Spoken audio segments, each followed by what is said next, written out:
9వ అవతారం శ్రీకృష్ణ పరమాత్మ యొక్క అవతారం, పరిపూర్ణావతారము అంటారు.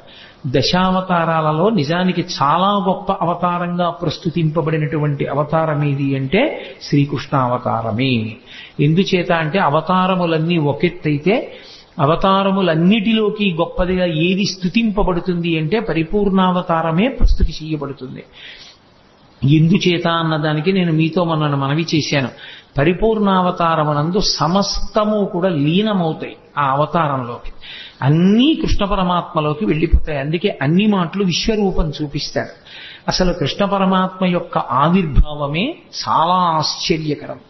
మిగిలిన అవతారాలలో పుట్టిన తరువాత లీలలుంటాయి. కానీ శ్రీకృష్ణ పరమాత్మ అవతారంలో అసలు ఆయన పుట్టడమే ఒక లీల. లీల అన్న మాటని కొంచెం జాగ్రత్తగా అర్థం చేసుకోవాలి. లీల అంటే కర్మ చేయడం వల్ల వచ్చినటువంటి ఫలితాన్ని అనుభవించడం కోసం వచ్చినటువంటి ఒక సంఘటన కాదు.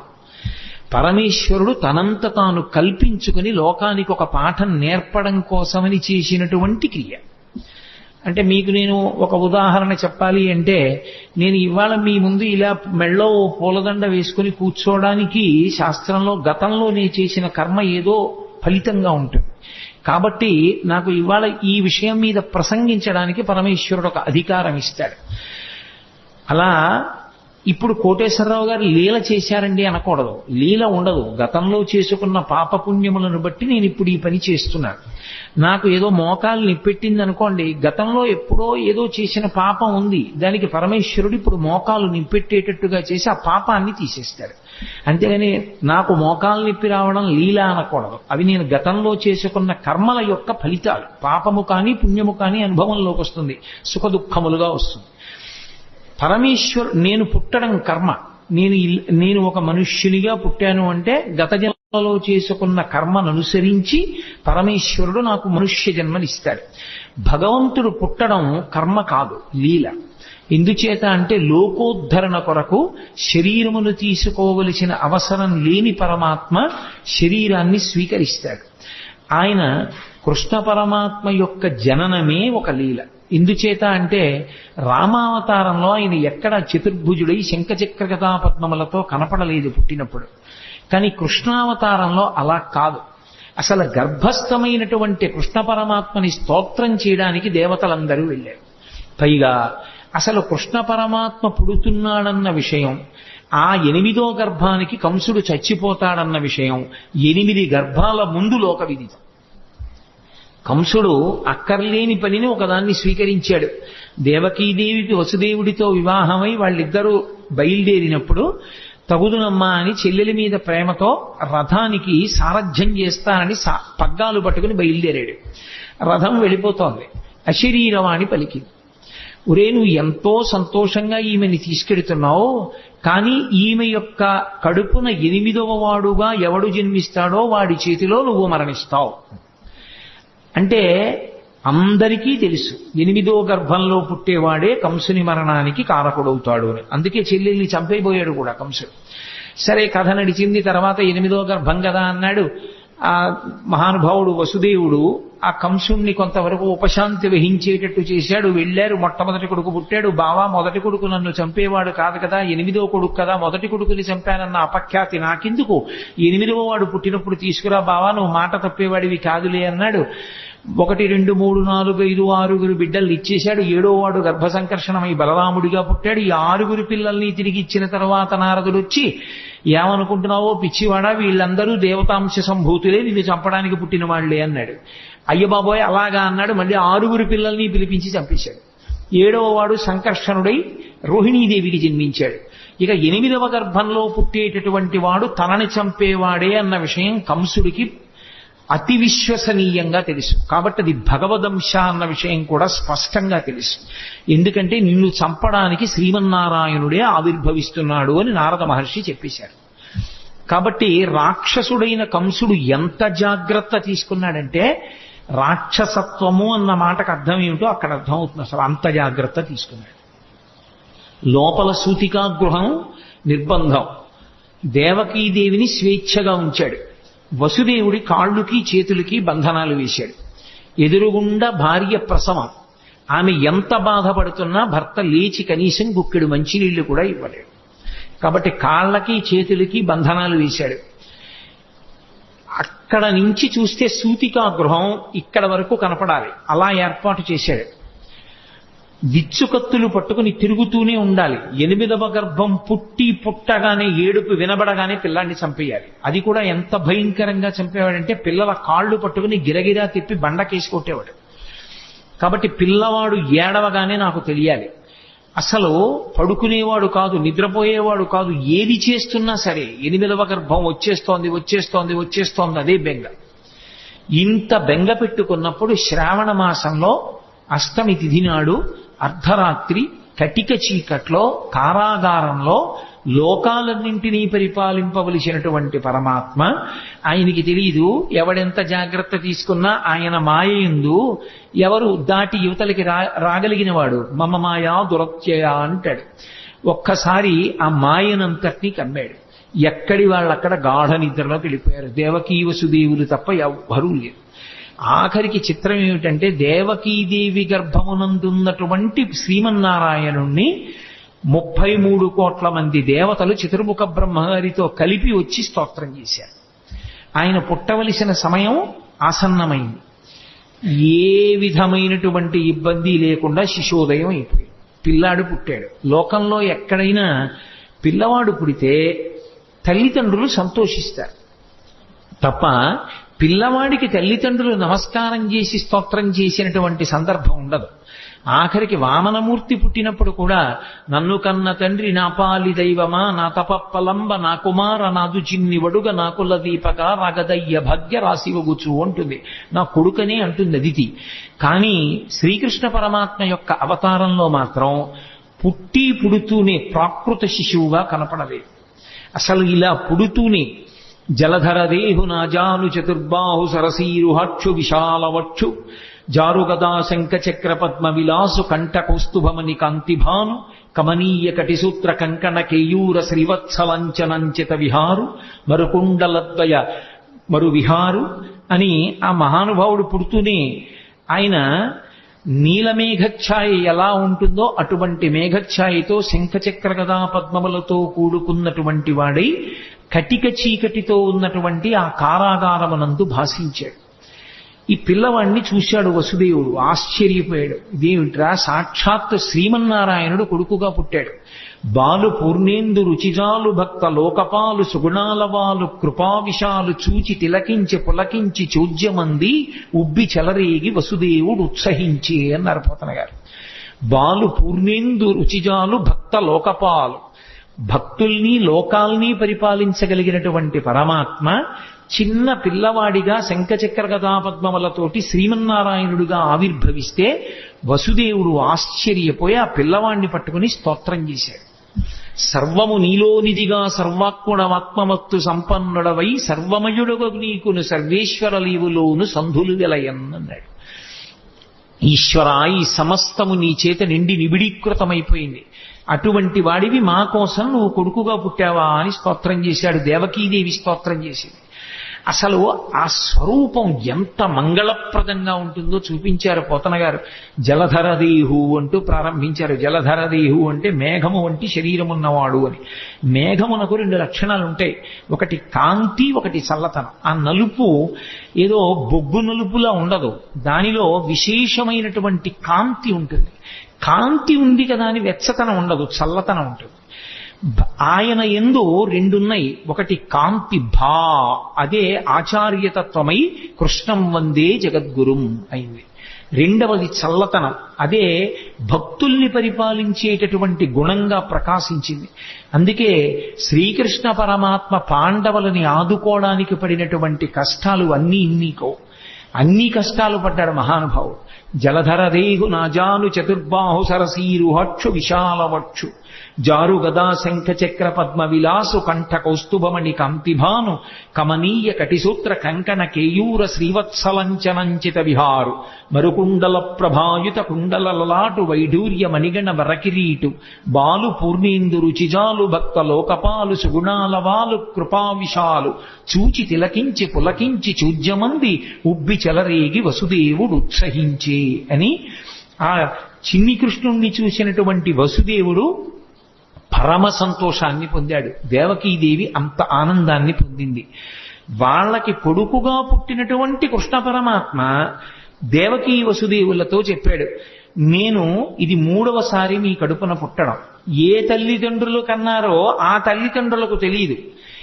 ఏ పిల్లవాడు పుట్టాడో ఆయన తల్లిదండ్రులతో చెప్తున్నాడు. ఇది లోకంలో ఎక్కడా జరగదు. అంత విచిత్రమైనటువంటి లీల. తల్లిదండ్రులు ఎక్కడైనా మా కొడుకని వాళ్ళకి తెలుస్తుంది. పిల్లవాడికి నేను వీళ్ళ బిడ్డన్నన్న విషయం కూడా వాడికి తెలియదు. వాడిని నిజంగా పొత్తిళ్లలోనే ఇంకోళ్ళు తీసుకెళ్లి పెంచారనుకోండి, ఎవరు పెంచారో వాళ్లే తల్లిదండ్రులు అనుకుంటాడు వాడు. అటువంటిది ఈ చిన్ని కృష్ణుడు దేవకీ వసుదేవులకు చెప్పాడు. ఎందుకని పరమాత్మ స్వరూపం గనక. నేను 3వసారి మీ కడుపున పుట్టాను. ఒకసారి ఈయన పేరు పృష్ణి, నీ పేరు పృష్ణి దేవకీదేవి, ఆయన పేరు సుతపుడు వసుదేవుడు. మీ ఇద్దరు నా గురించి 12,000 దివ్య సంవత్సరములు తపస్సు చేశారు. నేను మీకు ప్రత్యక్షం అయ్యాను. ఏం కావాలని అడిగాను. నీలాంటి కొడుకు కావాలన్నారు. మీరు మోక్షం అడగలేదు. నాలాంటి కొడుకు నేను తప్ప ఇంకొకడు లేడు. అందుకని నేనే మీ కడుపున 3 మార్లు పుడతానని వరమిచ్చాను. ఆ జన్మలో మీకు పృష్ణి గర్భుడు అన్న పేరుతో పుట్టాను. వేరొకసారి మీరు మరిచిపోయినా నేను మరిచిపోలేదు. మీరు కశ్యప ప్రజాపతి అదితిగా ఉండగా వామనమూర్తిగా పుట్టాను. 3వ మాట ఇదే చిట్ట చివరిసారి మీ కడుపున నేను పుట్టడం. ఇది 3వసారి పుట్టాను. ఈ జన్మలో నా పేరు శ్రీకృష్ణుడు అని పిలుస్తారు. మీరిద్దరూ దేవకీ వసుదేవులని పిలవబడ్డారు. ఈ 3వ జన్మలో నేను శ్రీకృష్ణ పరమాత్మగా మీ కడుపున ఆవిర్భవించినప్పుడు చేసినటువంటి లీలల్ని మీరు నిరంతరం స్మరించిన కారణం చేత మీ మనసుని పట్టినటువంటి పాపరాశి ధ్వంసమై ఇక మళ్లీ పుట్టవలసిన అవసరం లేని పునరావృత్తి రహిత శాశ్వతమైనటువంటి శివ సాయుధ్య స్థితిని మోక్ష రూపంలో మీరు పొందుతారు. కాబట్టి నా లీలను స్మరించడమే మీకు ఉత్తమోత్తమైనటువంటి లక్షణం అన్నాడు. పరమాత్మ ఆ జన్మలో వాళ్ళకి పిల్లాడిగా పుట్టి కూడా నేను మీ దగ్గర పెరగను. ఓ వసుదేవా, నువ్వు నన్ను తీసుకుని తల మీద పెట్టుకో. తెలుగు భాగవతంలో అయితే ఆంధ్ర భాగవతంలో గుండెల మీద పెట్టుకున్నాడు అని. నన్ను తీసుకుని ఈ అంతఃపురం నుంచి బయటికి వెళ్ళిపో. రాజ్యానికి సరిహద్దులో యమునా నది ప్రవహిస్తోంది మధురా నగరం దగ్గర. ఆ యమునా నది త్రోవ ఇస్తుంది, దాటి నందవ్రజానికి చేరుకో.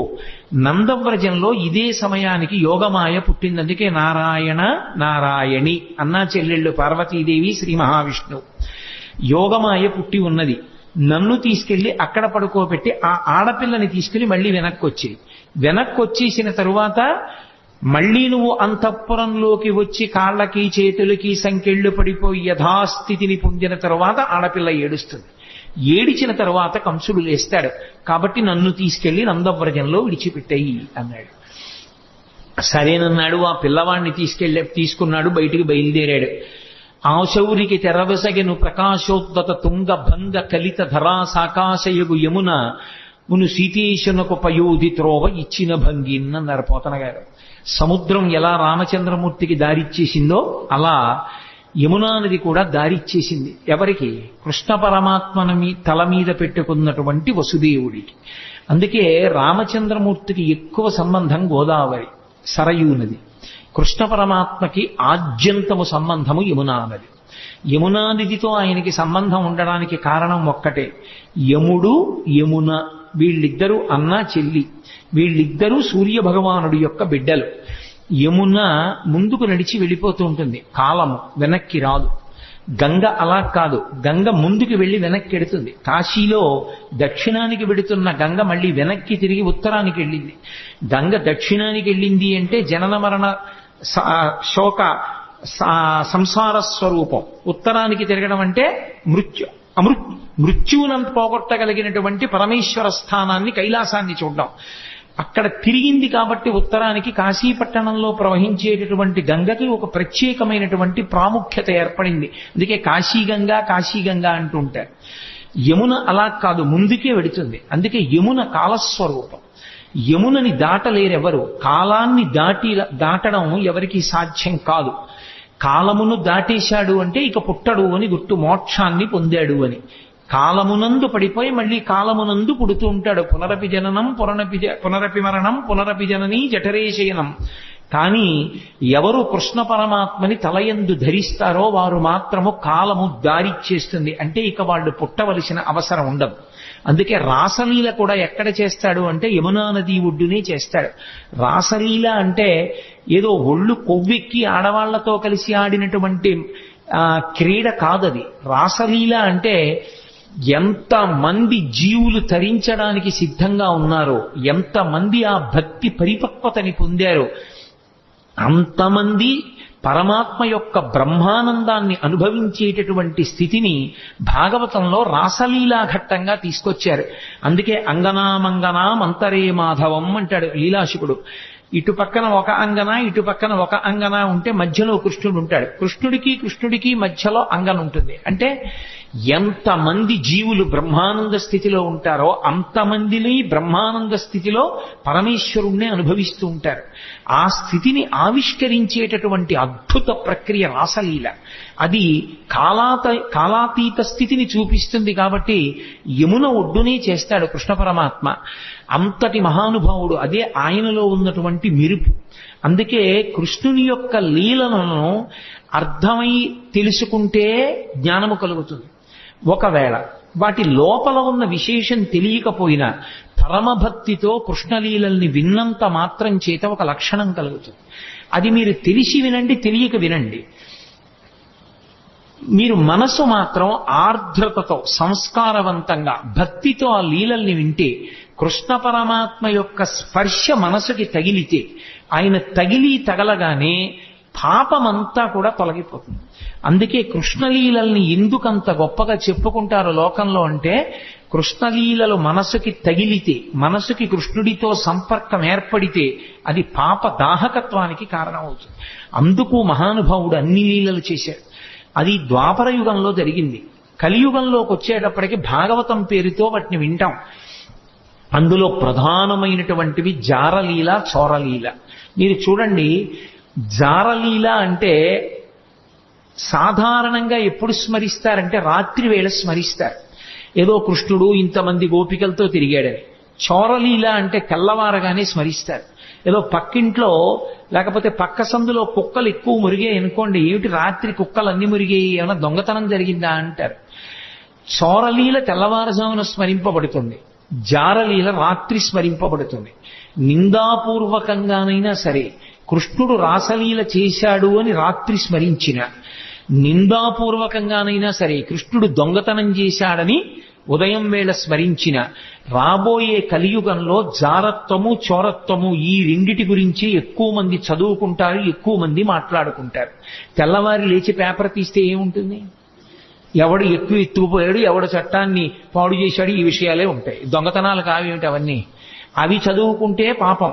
కనీసం దాని మీద అనురక్తి కొద్దీ కృష్ణుడి యొక్క చోరలీల చెప్పుకుంటే, కృష్ణుడు చేసిన దొంగతనం అని మాట్లాడినా సరే అది మోక్షానికి కారణం. రాత్రి జారలీల మాట్లాడుకుంటే కృష్ణుడు జారుడన్నా సరే ఆయనకేం బెంగలేదు. కానీ కృష్ణ అన్న మాట ఎత్తారు కాబట్టి అది పాపాన్ని దహింపచేస్తుంది. అందుకే అసలు ఆయన పేరే కృష్ణ. కృష్ణ అంటే నిరతిశయ ఆనంద స్వరూపుడు అని అర్థం. అది నిరతిశయ ఆనందం. ఆ ఆనందంలో ఇంకా ఎక్కడా కూడా దుఃఖ స్పర్శ అనేటటువంటిది ఉండదు. అంత మహాద్భుతమైనటువంటి అవతారం శ్రీకృష్ణావతారం. అటువంటి శ్రీకృష్ణావతారం యమునా నదితో ఎక్కువగా సంబంధాన్ని కలిగి ఉంటుంది. అందుకే మళ్ళీ ఒకసారి వెనక్కి రండి. వసుదేవుడు చెప్తే ఆ కృష్ణ పరమాత్మని తల మీద పెట్టుకుని వసుదేవుడు బయలుదేరి వెడుతుంటే యమున దారిచ్చింది. యమున దారిచ్చింది అన్న మాటకు అర్థం ఏంటంటే కాలము దారి విడిచిపెట్టేసింది అని. ఎవరికి కృష్ణుడు తల మీద ఉంటాడో వాడికి కాలము దారి విడిచిపెడుతుంది. నందవ్రజానికి వెళ్ళాడు. ఏమి ఎందుకు ఉండకూడదు మధురానగరంలో? మధురానగరంలో కృష్ణుడు ఉండడు. ఎంతకాలం ఉండడు? కృష్ణుడు ఎంతకాలం ఉండడు అంటే కంసుడు ఉన్నంత కాలము కృష్ణుడు ఉండడు. కంసుడు మధురని విడిచిపెట్టేస్తే, కంస సంహారం అయిపోతే కృష్ణుడు మధురలోనే ఉంటాడు. కంసుడు మధురని పరిపాలించినంత కాలం కృష్ణుడు నందవ్రజంలో ఉంటాడు. దాని అర్థం ఏమిటంటే మధ్యలో యమునా నది ఉంటుంది. నందవ్రజంలో ఉండడము అన్న మాటకు అర్థం ఏమిటంటే ఎప్పుడూ భగవద్భక్తితో అరమరికలు లేకుండా సంతోషంగా ఉండేటటువంటి వాళ్ళు సద్గుణోపేతులు ఎక్కడున్నారో అక్కడ భగవానుడు ఉంటాడు. తప్ప కామంతో ఉండేటటువంటి వాళ్ళు, ఎప్పుడూ కోరికలతో ఉండేటటువంటి వాళ్ళు ఉన్న చోట భగవానుడు ఉండలేడు. అందుకే మధుర అంటే తీయనైనది అని. మధురమైన తలంపులతో కంసుడు గత జన్మలో కాలనేమి కోర్కెలతో వెంపర్లాడుతూ కంసుడు మధురని పరిపాలించినంత కాలం కృష్ణుడు ఉండడు, నందవ్రజంలో ఉంటాడు. కంస సంహారం అయిపోతే అదే కృష్ణుడి చేతిలో కంసుడు మడిసిపోతే మధురానగరంలో ఉండిపోతాడు. అప్పుడు ఆ మనసు పవిత్రం. కంసుడు లేని మనసు పవిత్రం. మీరు ఎక్కడ అన్వయించేయండి అంతే. అందుకే కాముడు ఉన్న చోట రాముడు ఉండడు అంటారు. కామకోటికి రామకోటికి తేడా ఏమి అని వారు పరమాచార్య స్వామి. కాబట్టి కాముడున్న చోట రాముడు ఉండలేడు, ఆయనకి చోటు ఉండదు అక్కడ. రాముడున్న చోట కాముడు ఉండే అవకాశం ఉండదు. భగవత్తత్వమునందు రమించే హృదయంలో కామానికి చోటు లేదు. భగవత్తత్వంలో రమించడానికి అవకాశం లేని చోట కాముడు మాత్రమే ఉండే అవకాశం ఉంటుంది. అందుకే కాముడు రాముడు, కృష్ణుడు కంసుడు, ఇవి రెండు ఎప్పుడు ఒకరుంటే రెండవ వారు ఉండరు. ఆఖరికి మాత్రం భగవంతుణ్ణి నమ్ముకున్న భక్తుడికి మాత్రం ఎప్పుడో అప్పుడు కంస సంహారమో కామ సంహారమో చేసి కృష్ణుడో రాముడో హృదయంలోకి వచ్చి నిలబడడం మాత్రం ఖాయం. ఆ భక్తి మాత్రం ఉండాలి. అందుకే నందవ్రజంలో పడుకోబెట్టి మళ్ళీ ఆడపిల్లని తీసుకుని ఈవలి వీపుకి వచ్చి లోపలికి వెళ్ళి ఆడపిల్లని తీసుకుని దేవకీదేవి పక్కన పడుకోబెట్టి వచ్చి కూర్చున్నటువంటి వసుదేవునికి బంధనములు మాత్రం పడలేదు. మళ్లీ తలుపులు వేసేసుకున్నాయి, గొలుసులు పడిపోయాయి, తాళాలు పడిపోయాయి, అన్నీ పడిపోయాయి, అందరూ నిద్రపోతున్నారు. సంకెళ్ళు పట్టుకోలే. అవెందుకు పట్టుకో అంటే పదముల సంఖ్యలు నిడుకుని మదితలచుతు సూరసుతుడు ముందరువోలెన్ కుదురుకొను రీతి దేహమున కదిలించుతు నూరకుండే గురువరతంబున్న నరపోతన గారు. ఈసారి బంధనాలు ఆయనే వేసుకున్నాడు వసుదేవుడు, అవి తగులుకోలేదు. దాని అర్థం ఏమిటంటే ఒక్కసారి శ్రీకృష్ణ పరమాత్మని శిరస్సునందు ధరించిన తరువాత, ఆ జ్ఞానం ఆవిర్భవించిన తరువాత సంసారమునందున్నట్లుంటాడు తప్ప ఇక సంసారమునందు లేనివాడు. అందుకే ఇక బంధనములు మాత్రం తగులుకో వసుదేవుడికి. బంధనములను తాను తగిలించుకున్నాడు అంటే సంసారమునందున్నవాడిలా ఉంటాడు. అందుకే అసలు కృష్ణ పరమాత్మ యొక్క జననమే గొప్ప లీల. అసలు కృష్ణ పరమాత్మ యొక్క జననం అన్నది బాగా అర్థమైతే వేదాంత రహస్యములు చాలా అర్థమైపోతాయి. అసలు మనుష్య శరీరము, ఆత్మ, సత్యాసత్య వివేకము ఇవన్నీ కూడా బాగా అర్థమవడానికి అవకాశం ఇచ్చేది ఏది అంటే శ్రీకృష్ణ పరమాత్మ యొక్క జననమే. అందుకే దాన్ని పరిపూర్ణావతారం అని పిలవడానికి కారణం అదే. ఒకవేళ అలా ఏమీ అర్థం కాలేదనుకోండి, దాని వలన వచ్చిన నష్టం ఏమీ లేదు. కనీసం కృష్ణుడు పుట్టాడు, అలా పుట్టగలడు అని నమ్మి వినగలిగితే చాలు, అది రక్షిస్తుంది. కృష్ణుడు పుట్టాడు, పిల్ల ఏడిచింది, కంసుడు లేచాడు, పరిగెత్తికెళ్ళాడు. అన్న శమింపుమన్న తగదల్లుడు కాడిది మేనకోడలవు మన్నన చేయు మన్న విను మానిని చంపుట రాచపాడి కాదన్న సుకీర్తివై మనగదన్న మహాత్ములు పోవుత్రోవు పోవన్న భవత్ సహోదరి కదన్న నిన్ను శరణంబు వేడదన్నని ఏడిచింది దేవకీదేవి. అన్న అన్న అన్న అని 10 మాటలు పిలిస్తే మనసు కరుగుతుందేమో అనుకుంది పిచ్చి తల్లి. అన్న శమింపుమన్న తగదల్లుడు కాడిది మేనకోడలవు మన్నన చేయు మన్న విను మానిని చంపుట రాచపాడి కాదన్న సుకీర్తివై మనగదన్న మహాత్ములు పోవుత్రోవ పోవన్న భవత్ సహోదరి కదన్న అని అన్ని మాటలు అన్నయా అన్నయా అన్నయా అని ఏడిచింది. అయినా బలవంతంగా పిల్ల కాళ్ళు పట్టుకుని లాగేసి గిరగిరా తిప్పి ఆ పిల్లని బండకేసి కొట్టబోయాడు. ఆ పిల్ల రాతికి తగలడం మానేసి ఆకాశంలోకి ఎగిరిపోయి పుష్ప మాలల చేత అలంకరింపబడి దేవతలందరూ ఆమెని సేవిస్తూ ఉండగా, ఓరి పిచ్చివాడా, నిన్ను చంపేవాడు నాతో కలిసి వేరొక చోట పుట్టాడు. పోని ఊరుకున్నాడా?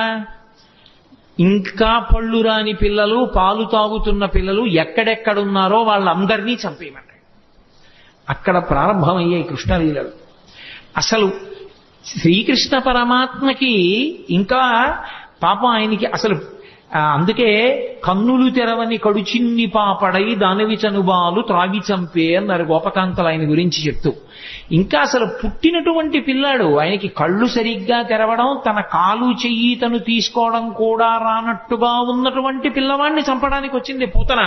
సిరిమమ్మం బ్రతకంగ చూచటకొనై శృంగార వేషంబుతో నరుదే నోపునటంచు గోపికలు చిక్పల్రాక మోహించి తత్పరలై చూడ లతంగిపోయి కనియన్ పర్యంక మధ్యంబునన్ భరు భస్మానుల తేజు దుర్జనవధ ప్రారంభ కొండింబకున్ అంటారు పోతనయ్య. ఇంకా బూది కప్పిన నిప్పులా ఏమీ తెలియని వాళ్ళ పడుకొని ఉన్నటువంటి చిన్ని కృష్ణుణ్ణి చూసింది పూతన. లక్ష్మీదేవిలా వేషం కట్టింది చంపేస్తానని. తీరా లోపలికి వెళ్ళింది. ఎంత అందంగా ఉన్నాడు రాయి పిల్లాడనుకుంది. పరమాత్మ యొక్క అందం ఎవరినైనా మోహింపచేస్తుంది. ఎంత అందంగా ఉన్నాడురా అనుకుంది. అనుకుని, ఒరే పిల్లాడా, నీకోసమేరా నేను ఇంత వేషం కట్టాను, ఒక్క గుక్కడు పాలు తాగరా నీ అందం ఏమిటో తెలుస్తుందండి. ఎందుకని స్తన్యమునకు విషం పూసుకొని వచ్చింది. స్తన్యం చప్పరించాడో చచ్చిపోతాడు. అందుకని ఆ పిల్లవాడికి వద్దమ్మా వద్దమ్మా అని ఒక పక్క అరుస్తున్నారు యశోద, అక్కడే ఉన్నటువంటి బలరాముని తల్లిని. అయినా సరే రోహిణీదేవి అంటున్నా వినకుండా పిల్లవాడిని తీసుకుని తన స్తన్యం ఇచ్చి పాలివ్వడానికి ప్రయత్నించింది. ఆయనకి తెలియదు, ఎంత పసిపిల్లవాడి రూపంలో ఇంకా కళ్ళు విప్పడం కూడా చేత కానటువంటి వాడిగా ఉన్నప్పటికీ వచ్చినదెవరో, ఎందుకు ఎత్తుకుందో, ఎందుకు పాలిస్తుందో ఆయనకి తెలియదు.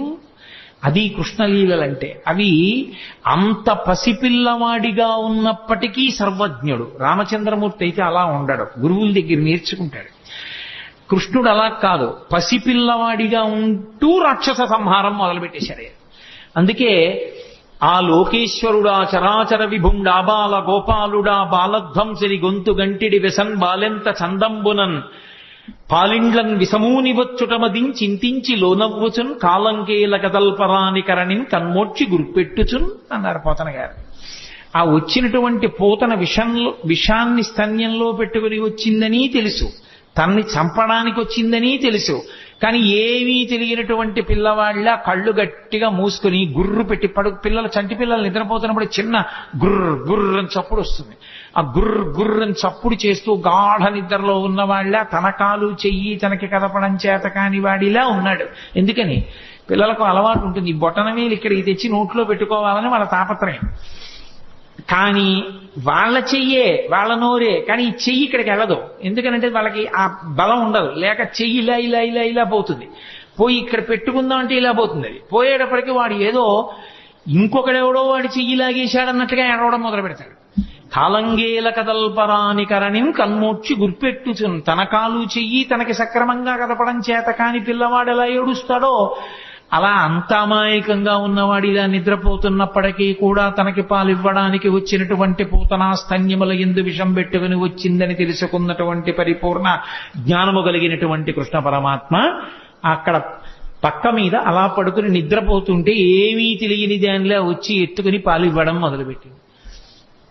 నిజంగా ఆ చిన్ని కృష్ణుని యొక్క మూర్తి మన మనస్సు మీద ముద్రపడాలని పోతన గారి తాపత్రయం. ఎంత లైవ్ టెలికాస్ట్ ఆయన ప్రసారం చేశారు, శాబ్దిక ప్రత్యక్ష ప్రసారం భాగవతం. మేల్కొన్న తెలగున మెర్లన కరువిచ్చి క్రీగంట చూచుచు గిదిసి నీల్గి ఆవులించుచు చేతులాక సంబున జాచి యొదిగిలియ కన్న యోజనూది బిగిచన్ను కబకేల కబళించి పీడించి గొక్క గొక్కకు గుటుకు గుటుకు మనుచు ఒక రెండు గుక్కలను విజ ప్రాణముల సైతము మీనిలో సత్వమెల్ల త్రావిన దియును గుండెలు తల్లడిల్ల ఇతర బాలుర క్రియవాడ వీవు కావు చన్ను విడువుము విడువుము చాలుననుచు. ఆ పిల్లవాడికి చిన్ని కృష్ణుడు నిద్ర లేచినటువంటి సందర్భాన్ని అంత హృద్యంగా వర్ణించారు. బాగా నిద్రపోతున్న పెద్దవాడిని వెళ్ళి లేపామనుకోండి, బుద్ధి ఉందా లేదా, ఎందుకు అలా లేపుతామని కోప్పడతాడు. పసిపిల్లలు అలా కాదు, బాగా నిద్రపోతున్నా వీడు పొద్దున్న ఎప్పుడో 7ంటికి పాలు తాగాడు, కానీ ఇవాళ ఏమిటి ఇలా గుర్రు పెట్టి నిద్రపోతున్నాడు, వీడు 9 అయిపోయింది, పిల్లాడికి ఆకలేస్తుందని అమ్మ లేపేస్తుంది.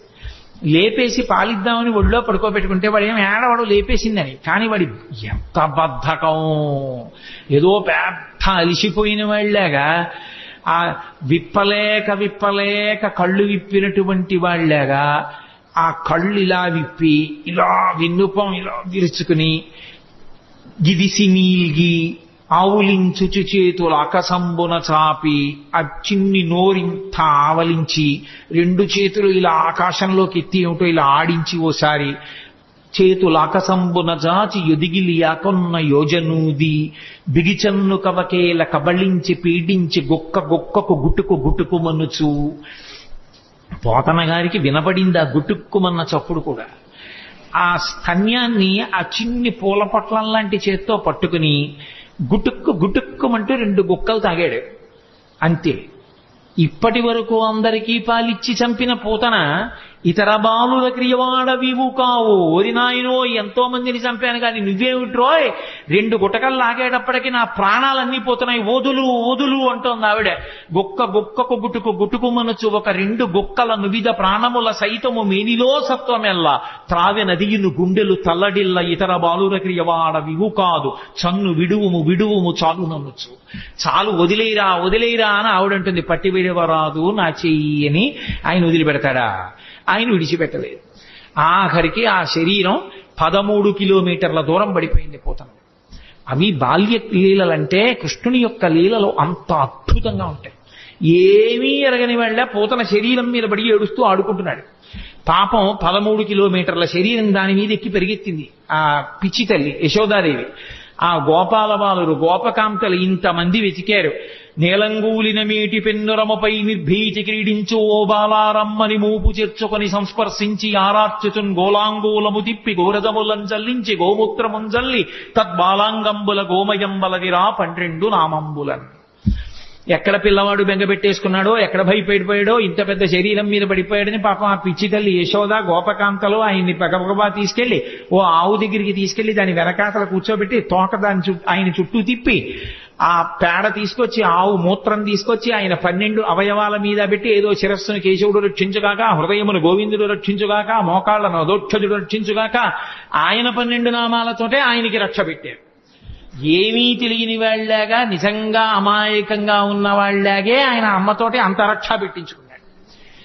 చిత్రం ఏమిటంటే 2 గుక్కలు తాగినందుకు గాను ఆ వసుదేవుడు మధురానగరం నుంచి తిరిగొస్తూ ఇంత పెద్ద శరీరం అడ్డంగా పడిపోయింది ఏమిటని పెద్ద పెద్ద కట్టె పుల్లలు ఇంధనాలు తీసుకొచ్చి దాని మీద పడేసి అగ్నిహోత్ర సంస్కారం చేసి వాసన వస్తుందని ఉత్తరీయ ముక్కుకు అడ్డం పెట్టుకుని వెళ్ళిపోతున్నారు.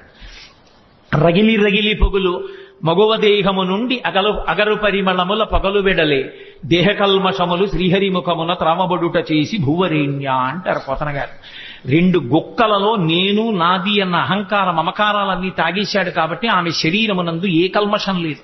అందుకే ఆమె శరీరం కాలిపోతుంటే అగరవత్తులు కాలిపోతున్న సువాసనలు వచ్చాయి.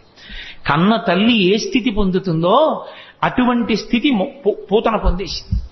దీని లోపల ఉన్నటువంటి తత్వం అర్థం అవ్వచ్చు, అర్థం కాకపోవచ్చు. కానీ చిన్ని కృష్ణుడు పాలు తాగి పూతనా సంహారం చేసినటువంటి సందర్భాన్ని వింటున్నప్పుడు మనసు రమించి ఆ చిన్ని కృష్ణుడి మీద హత్తుకుందనుకోండి, చాలు. ఆ కృష్ణ పాద స్పర్శ చాలు సమస్త పాపములను తొలగతోస్తుంది. అంత శక్తివంతము. అందుకే అసలు పెద్దవాడైపోయినటువంటి కృష్ణ పరమాత్మ చేసినటువంటి లీలల గురించి చెప్పుకున్న కన్నా శ్రీకృష్ణుని యొక్క బాల్యలీలల గురించి చెప్పుకున్నట్టుగా చెప్పుకోరు పెద్దవాడి లీలలు. ఎందుచేత అంటే పెద్దవాడైపోయిన కృష్ణుని యొక్క లీలలు చాలా గంభీరంగా ఉంటాయి.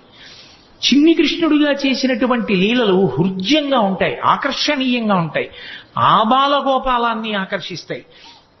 అందుకే వ్యాసుల వారు ఎంత అనుభవించారో, పోతన గారు ఎంత అనుభవించారో, మధుసూదన సరస్వతి ఎంత అనుభవించారో, లీలాశుకుడు ఎంత అనుభవించాడో, బాల్యలీలలకు ఉన్నంత గొప్ప స్థానం శ్రీకృష్ణ పరమాత్మ యొక్క అవతారంలో నిజానికి పెద్దవాడైపోయినటువంటి కృష్ణుడి యందు లేదని నేను అనను. కానీ మనం కూడా బాలకృష్ణుడి యొక్క మూర్తిని చూస్తే పొందేటటువంటి ఉత్సాహం పెద్ద కృష్ణుని యొక్క మూర్తిని చూస్తే పొందాం.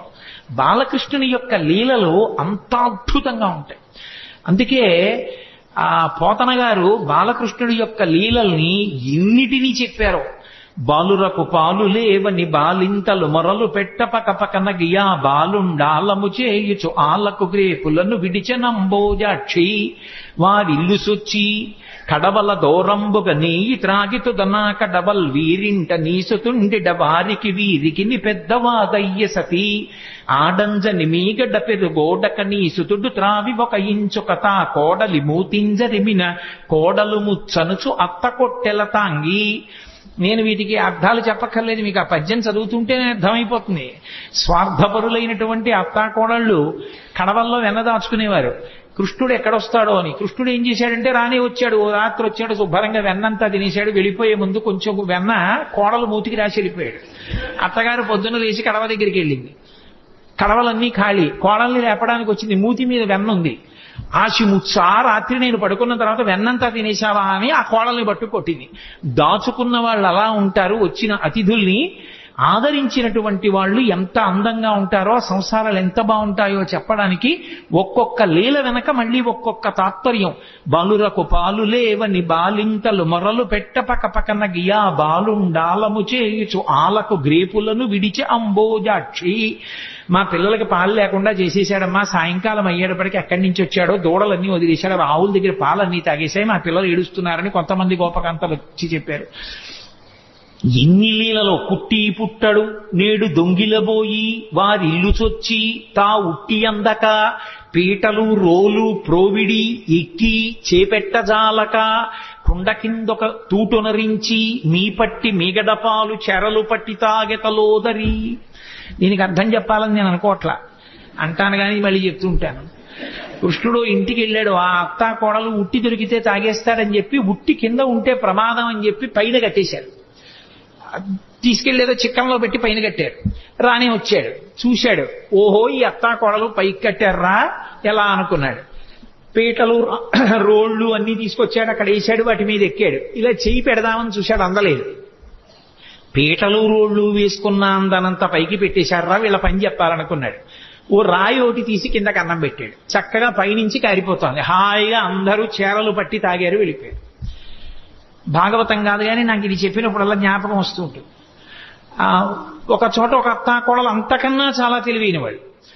ఇలా వచ్చి ఎక్కడో ఉట్టి కట్టి పెట్టినా తాగేస్తున్నాడని వాళ్ళు ఏం చేశారంటే కుండ చుట్టూ గంటలు కట్టారు. వచ్చి ముట్టుకున్నాడో గంటలు మోగుతాయి, అప్పుడు పట్టుకోవచ్చు అనుకున్నాడు. ఆయన ఏం చేశాడు, పీట వేసుకున్నాడు, రోడ్లు వేసుకున్నాడు, పిల్లల్ని ఎక్కించాడు, ఆ వీపులు ఎక్కాడు, దగ్గరికి వెళ్ళాడు. ఎలా ముట్టుకోవడం, ముట్టుకుంటే గంటలు మోగుతాయి. చూశాడు పరాత్పరుడు, ఆయన శాసనానికి ఏది లొంగదే.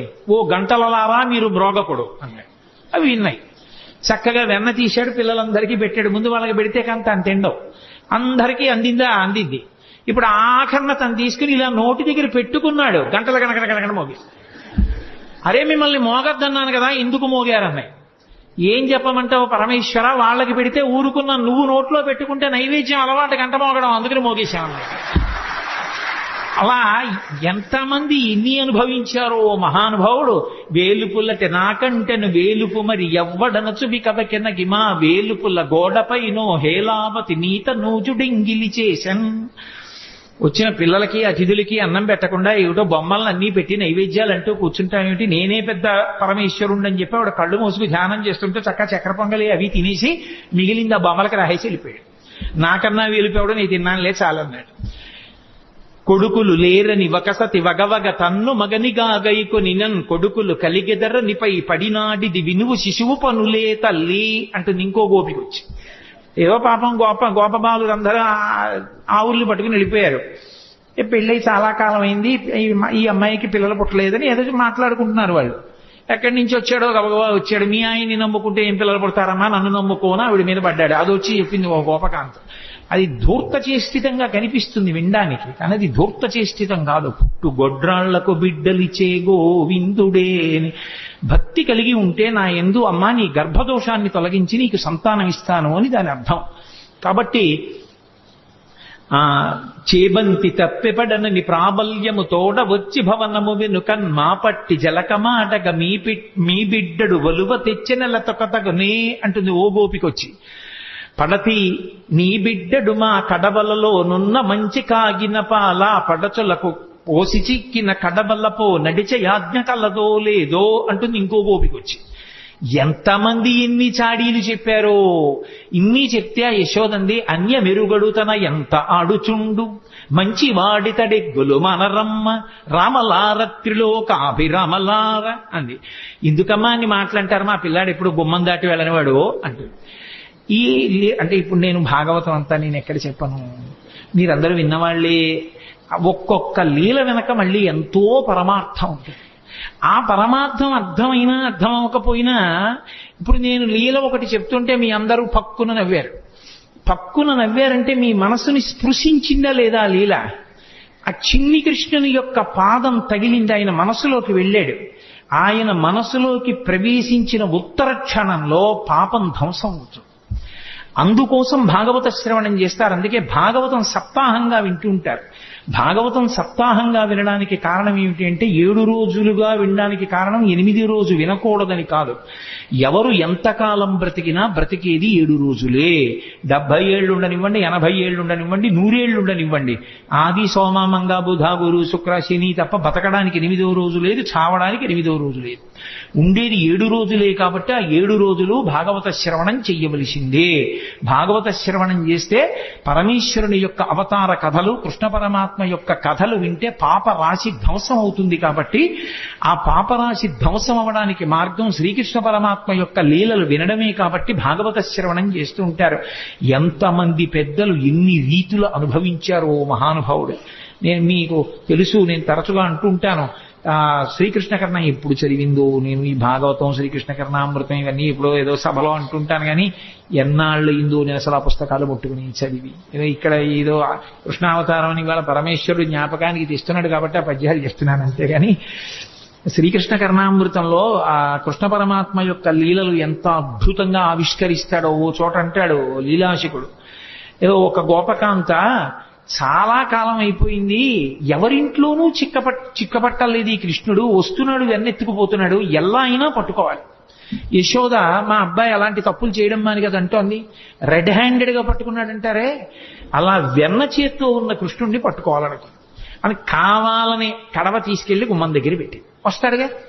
భలే దొరికేర్రా వీళ్ళు ఎవరో అనుకుంటాడు. వస్తాడు, తను తలుపు చాటును నించింది, పట్టుకుంటాడు. ఈసారి ఈ ఉత్తి చేత్తో ఉంటే మళ్ళీ అమ్మో ఏం దబాయిస్తాడో, కొంచెం నోటికి కూడా పూసుకున్నాక పట్టుకుంటాననుకో. తలుపు చాటున నుంచి చూస్తుందో వచ్చేసాడు. వచ్చేస్తే తెలిసిపోతుంది ఏంటి, ఏదో చిరుబొవ్వ గజ్జెలు చిన్ని కృష్ణ నిన్ను నే కోరి కొలుతూ అన్నట్లుగా ఆ గజ్జెలు పెట్టుకుని వస్తాడు చప్పుడు చేసుకుంటూ. వచ్చి వెనకాల పిల్లలందరూ వస్తారు. ఆవిడ పక్కనే ఉంది పట్టుకుందామని. తెలియదు కదా, తెలియదని మనం అనుకోవాలి అందాక. అందుకు తెలియదు, ఆ పక్కనే ఉంది గోపిక పట్టుకోవడానికి. అందుకని ఒక్కొక్కళ్ళని సంజ్ఞ చేశాడు. వచ్చేశారు, తీస్తున్నాడు, పెడుతున్నాడు, చక్కగా ఒక్కొక్కడు పుచ్చుకుంటున్నాడు. బఫే భోజనంలా ప్లేట్ పెట్టుకుని వెళ్ళిపోతున్నాడు తినడానికి. ఆఖరణ అందరే అయిపోయింది లైన్, ఎవరు లేరు కాబట్టి ఇప్పుడు తను తినచ్చు. కూర్చుని అలాగో గోపికలు లేరు, ఈ ఇంట్లో పిచ్చేళ్లు బయట పెట్టి వెళ్ళిపోయారని చెప్పి చక్కగా తీసుకుని ఇలా నోట్లో పెట్టుకున్నాడు. పెట్టుకోగానే గోపిక వచ్చి పట్టుకుని ఆ కృష్ణుణ్ణి చూసింది. పిల్లాడు కదా భయపడిపోయి ఇలా అనాలి, ఏమీ అనలేదు, ఇలా చూశాడు అన్నాడు. అయ్య బాబాయ్ ఇదేమిటి ఇంత ధైర్యం అనుకుని అసలు ఏమంటాడో చూద్దామని కస్తంబాల. ఎవరు పిల్లాడా నువ్వు? తెలుసు కృష్ణుడని. ఎవరు నువ్వు అని. ఆయన ఏమనాలి? నేను కృష్ణుడిని అనాలి. ఆయన కృష్ణుడిని అనలేదు. బలానుజహ, బలరాముడి తమ్ముడిని అన్నాడు. మధ్యలో ఆయన ఊసిందుకు? ఆయన ఏమైనా వచ్చాడా, తిన్నాడా, దొంగతనాలు చేశాడా? అంటే ఎక్కువ మందిని ఇన్వాల్వ్ చేస్తే శిక్ష తక్కువ పడుతుంది. అందుకని పాపం ఏ పాపం ఎరగని అన్నగారిని తీసుకొచ్చాడు. నా పేరు చెప్పడం మానేసి అన్నయ్య పేరు చెప్పడం. కస్తంబాల బలానుజహ. అమ్మ బాబోయ్ గుండెలు తీసిన బంటు, నీ పేరేమిటంటే బలరాముడి తమ్ముడు అంటున్నాడు, తన పేరు చెప్పట్లేదని ఆవిడ కిమిహతే. ఇక్కడికి ఎందుకు వచ్చావు?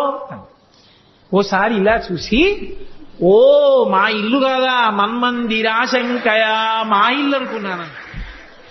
అమ్మ బాబోయ్ మీ ఇల్లు అనుకుని వచ్చావా? ఇంత నిజంగా గుండెలు తీసిన బంటూరా నాయన నువ్వు అనుకుని ఓ సరే పోన్లే. యుక్తం తం నవనీత పాత్ర వివరే హస్తం కిమర్థం యసేహే. బాగుందిరా నాయన, మరి వెన్నకుండలో చెయ్యి ఎందుకు పెట్టావు? ఆయన అన్నాడు వెంటనేను, అమ్మా కాసేపు గట్టిగా మాట్లాడుకుంటా ఉంటావా? మాతకంచనవత్సకం మృగయితం మాదా విషాదం క్షణ ఇత్యేవం వరవల్లవీ ప్రతివచ కృష్ణస్య పుష్ణాతునః. ఎందుకమ్మా అంత గట్టిగా ఊరికే ఏంటి వెన్న కుండలో చెయ్యట్టావు, ఇక్కడికి ఎందుకు వచ్చావు అరుస్తాయంటే, మా ఆవు దూడ ఒకటి తప్పిపోయింది, వెన్నకుండలో ఉందేమో అని వెతుకుతున్నాను, అరిస్తే పారిపోతుంది దూడని. వెన్నకుండలో దూడ దూరిందా, చెయ్యి పెట్టి వెతుకుతున్నావా, దూడ పారిపోతుందా అని తెల్లబోయి ఆవిడ చెయ్యి వదిలేసింది, పారిపోయి. అలా నిర్భయంగా గోపకాంత పట్టుకున్నా కూడా తిరగబడి జవాబు చెప్పిన కృష్ణుడు ఉన్నాడే, ఆయన మమ్ము రక్షించుగాక అంటాడు. కృష్ణస్య పుష్ణాతు నహ. నహ అంటే సంస్కృతంలో మమ్ములను అని. శంకరాచార్యుల వారు సౌందర్యలహరిలో ఎక్కువ వేస్తారు నహ అన్న శబ్దాన్ని. కాబట్టి కృష్ణస్య పుష్ణాతు నహ, మమ్ము రక్షించుగాక. అబ్బో ఇన్ని అనుభవించాడండి, ఒకటా రెండా? నిద్రపోతున్నటువంటి ఆ చిన్ని కృష్ణుడి దగ్గరికి వెళ్ళి యశోదాదేవి కథ చెప్తోంది. పిల్లలకి ఏదో కథ చెప్పకపోతే నిద్రపోరుగా. అమ్మ ఏదైనా కథ చెప్పు, పడుకుంటాను. సరే చెప్తాను విను అని. ఆవిడికి ఏం తెలుసు పాపం, వచ్చినవాడు విష్ణు అవతారం కృష్ణుడేనని. రామో నామ బభూవ హుం తదబలా సీతేతి హుం తాం పితృవాచా పంచవటీతటే విహరణస్తస్యాహరద్రావణః నిద్రార్థం జననీ కథామితి హరే హుంకారతః శృణ్వతః సౌమిత్రే క్వధనుర్ధనుర్ధనురితి వ్యగ్రాగిరప్పాంతునః. లీలాశుకుడు అంటాడు, అమ్మ కథ చెప్తోంది. రామో నామ బభూవ, రాముడనేటటువంటి రాజుండేవాడు అంది. ఓం ఓ అన్నాడు. పడుకుంటున్నాడు కదా పిల్లాడు అని ఏదో కథ చెప్పాలి. ఆయన కథే పాపం, ఆయన కథైనా ఆవిడికి ఏం తెలుసు, అందుకని చెప్తోంది. రామో నామ బభూవ హుం తదబలా సీతేతి హుం, ఆయనకి భార్య ఉండేది, ఆవిడ పేరు సీతమ్మ. ఓ అన్నాడు. తాం పితృవాచా పంచవటీతటే విహరణస్తస్యాహరద్రావణః, తండ్రి అయినటువంటి దశరథ మహారాజు గారు కైకమ్మకిచ్చినటువంటి వరాన్ని సత్యం చేయడం కోసం 14 సంవత్సరముల అరణ్యవాసం చేయడం కోసం తమ్ముడైన లక్ష్మణస్వామితో భార్య సీతమ్మతో కలిసి రామచంద్రమూర్తి అరణ్యవాసానికి వెళ్ళినప్పుడు ఆ జనస్థానంలో సీతమ్మ తల్లిని రావణాసురుడనేటటువంటి రాక్షసుడు అపహరించాడు అంది. ఇప్పుడు ఓ అనలేదు. సౌమిత్రే క్వధనుర్ధనుర్ధనురితి వ్యగ్రాగిరప్పాంతునః, పడుకున్నవాడు ఒక్కసారి ఉయ్యాల్లోంచి లేచి కూర్చుని లక్ష్మణ ధనస్సు పట్రా ఇలా అన్నట్టు హడిలిపోయింది కథ చెప్తున్న యశోద. ఎందుకని? ఆయన కథే కదూ. సీతమ్మని రావణుడు అపహరించాడని వినేటప్పటికీ బాలకృష్ణుడిగా ఉన్న రాముడిగా తాదాత్మ్యత చెందాడు. లక్ష్మణ ఎక్కడరా నా ధనస్సు అన్నట్టు హడిలిపోయిందిట యశోద. అలా యశోద హడిలిపోయేటట్టు ఉయ్యాల్లో లేచి కూర్చున్న చిన్ని కృష్ణుడు ఉన్నాడే, ఆయన మమ్ము రక్షించుగాక అంటాడు లీలాశకుడు. మధుసూదన సరస్వతి ఎంత అనుభవించారో కృష్ణుడి జుత్తు గురించి చెప్తూ, నువ్వు నలుపు, నీ జుత్తు నలుపు, ఇంత నలుపున్న వాడివి అజ్ఞానం అంత నల్లగా ఉంటుంది కదా, అది ఎలా విచ్చిపోయేటట్టుగా ఉంటావయా అన్నాడు ఆయన. ఎంతమంది ఎన్ని అనుభవించారో ఆ కృష్ణలీలలో. మహాద్భుతం మహానుభావుడు. ఆ లీలలుగానే శకటాసుర సంహారం చేశాడు, తృణావర్త సంహారం చేశాడు. ఆఖరికి అసలు కృష్ణలీలలో మహోత్కృష్టమైనటువంటి లీలగా చెప్తారు. ఆఖరికి సన్యాసాశ్రమంలో ఉన్న వాళ్ళు కూడా తప్పకుండా వింటారు. ఆ ఉలూకల బంధనము అని ఆ పిల్లవాడిని తీసుకెళ్లి ఆ రోటికి కట్టేసినటువంటి సన్నివేశం. ఇప్పుడు నేను అవన్నీ ఆ లీలలన్నీ ఎక్కడ చెప్పడం కుదురుతుంది, కానీ ఏదో అన్నాను కాబట్టి ఒక్క మాట అంటానంతే. కృష్ణావతారం గురించి చెప్తూ నేను దాని గురించి అనకపోతే దోషం అయిపోతుంది. ఎప్పుడు జరిగిన లీలలు అవన్నీ. ఎక్కడో ఆడుకుంటున్నాడు కృష్ణుడు, ఆ పెరుగు చిలుకుతోంది యశోద.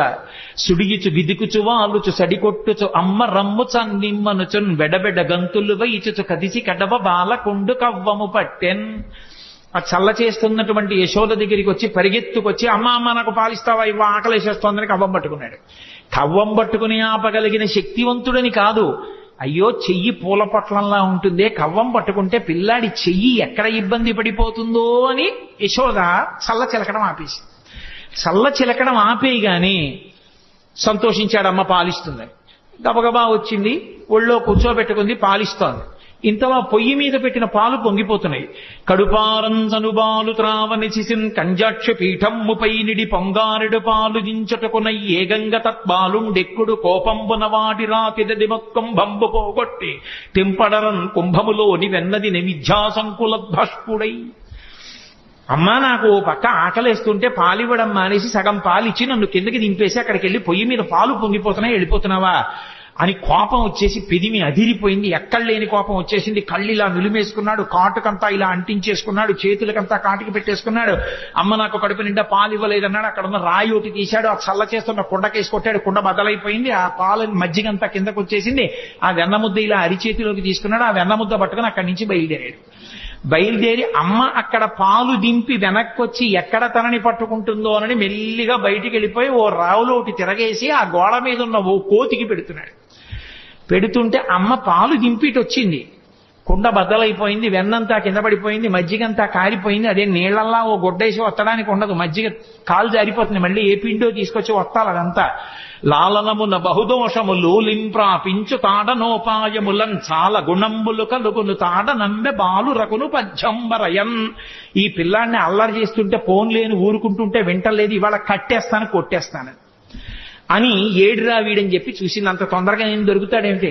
పెద్ద యుద్ధానికి వెళ్లేదల్లా చీర తీసింది, పైకి కొంగు దోపింది, ఈ కొంగు తీసింది, ఇలా చుట్టూ తిప్పింది, గట్టిగా కట్టుకుంది. ఆ జడ తీసింది, ఇలా చుట్టూ ముడేసుకుంది, పూలు గట్టిగా పెట్టుకుంది, ఆ పమిట తీసింది, గట్టిగా పెట్టుకుంది. ఇక కొడుకుని పట్టుకోవడానికి పరిగెడుతుందనమాట. ఆయన అమ్మ ఎక్కడొస్తుందో అని అనుమానం ఆయనకి ఉంది. ఓ పక్క కోతికి పెడుతున్నాడు కానీ దొంగేడు పేడుస్తూ అమ్మ నువ్వు నాకు కడుపు నిండా పాలు ఇవ్వలేదమ్మా, మధ్యలో వెళ్ళిపోయావమ్మా అంటున్నాడు. వెనక్కి చూసుకుంటున్నాడు. చూశాడు, అమ్మ వచ్చేసిందని చూసి చూడడం ఏమిటి, రోలు మించి దూకేశాడు. స్తంభాదికంబులు తనకు వడ్డంబైన అట్టట్టునని పట్టువని వీని ఈ తప్పు సైరింపు ఇంక దొంగిల బోధు నేనని ముని ముట్ట నెచ్చువాని కాటుక నెరయంగ కందులు నిలుముచు వెడలు కన్నీటితో వగచువాని ఏ దశ వచ్చునో ఇది ఎని పలుమార్లు సురుగుచు క్రీగంట చుచువాని గూడబారి పట్టుకొని వెర్రపుచు చిన్నిదో వెన్న దొంగ చిక్కెననుచు కొట్ట చేతులాడక పూబోడి కరుణతోడ బాలు కట్టదలచే.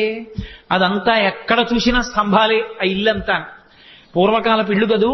ఆ స్తంభాల చాటుకి వెళ్ళి దాక్కుంటున్నాడు. ఇటొస్తే దొరకడు, అటొస్తే దొరకడు. ఎక్కడ చూసినా స్తంభాలు. ఎట్నుంచి ఏ స్తంభం చాటుకి వెళ్ళిపోతాడో తెలియదు. ఏదో విరాటపర్వంలో తిక్కన గారు అంటారు, ఆ నర్తనశాల ఎక్కడ చూసినా స్తంభాలే.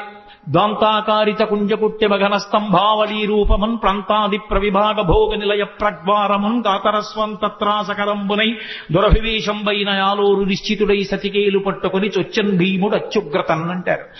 అలా అన్ని స్తంభాలతో ఉన్నటువంటి ఆ ప్రాంగణంలో అమ్మ వెనక పరిగెడుతోంది, ముందు కృష్ణుడు పరిగెడుతున్నాడు. ఆ స్తంభాల చాటుకి వెళ్ళిపోతున్నాడు. నిశ్శబ్దంగా నించుంటాడు.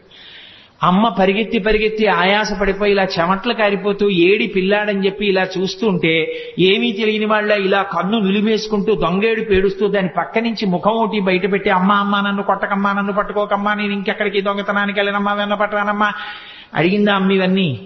అప్పుడు తన దొంగతనాలన్నీ ఒప్పుకుని దొంగేడు మొదలెట్టాడు. పాపం పరిగెడుతోంది, ఆయన దొరకడు.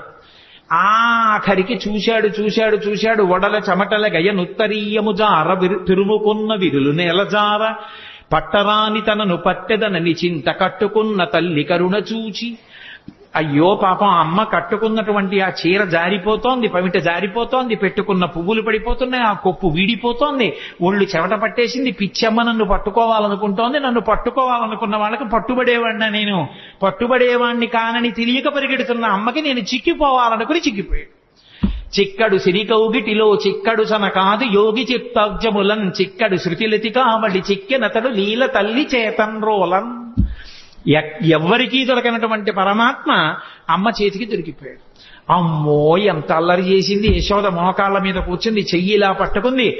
ఏమిట్రా పట్టిన పట్టుబడని నన్ను పట్టెదనని పట్టుకొనిన పట్టుట బట్టే పట్టుబడు వండ్రు పట్టి పట్టెదనని పట్టు నాకు కాకపరులకు వశమేంది. గోపకాంతలందరూ చూస్తున్నారు. ఏదో ఆ మొగుడు కొట్టాడని కాదు, దోటికోడలు తెప్పిందనని నువ్వు పట్టుకుంటావా అని చూస్తున్నారు వాళ్ళందరూ. పట్టుకున్నానా లేదా నా కొడుకుని సంతోషం. అందుకని మోకాళ్ళ మీద కూర్చుని వాడి చెయ్యిలా పట్టుకుని ఇలా చూపించింది. ఏమిటి? జగత్తుల నీలే పరమాత్మకి వేలు చూపించింది ఒక గోపకాంత. చూపించి ఏరా కడుపులో బాధ, కొడుకు తిట్టలేదు, ప్రేమ లేక పుట్టినవాడు, ఆ ముఖం వంక చూస్తే ముగ్ధమోహనంగా ఉంటాడు, దొంగ ఏడు పేడి చేస్తున్నాడు, ఇక్కడ వరకు కాటు కంటుకపోయింది, పెదిమిలు ఎదిరిపోతున్నాయి, చేత్తో ఇలా విడిపించుకునే వాళ్ళ చూస్తున్నాడు.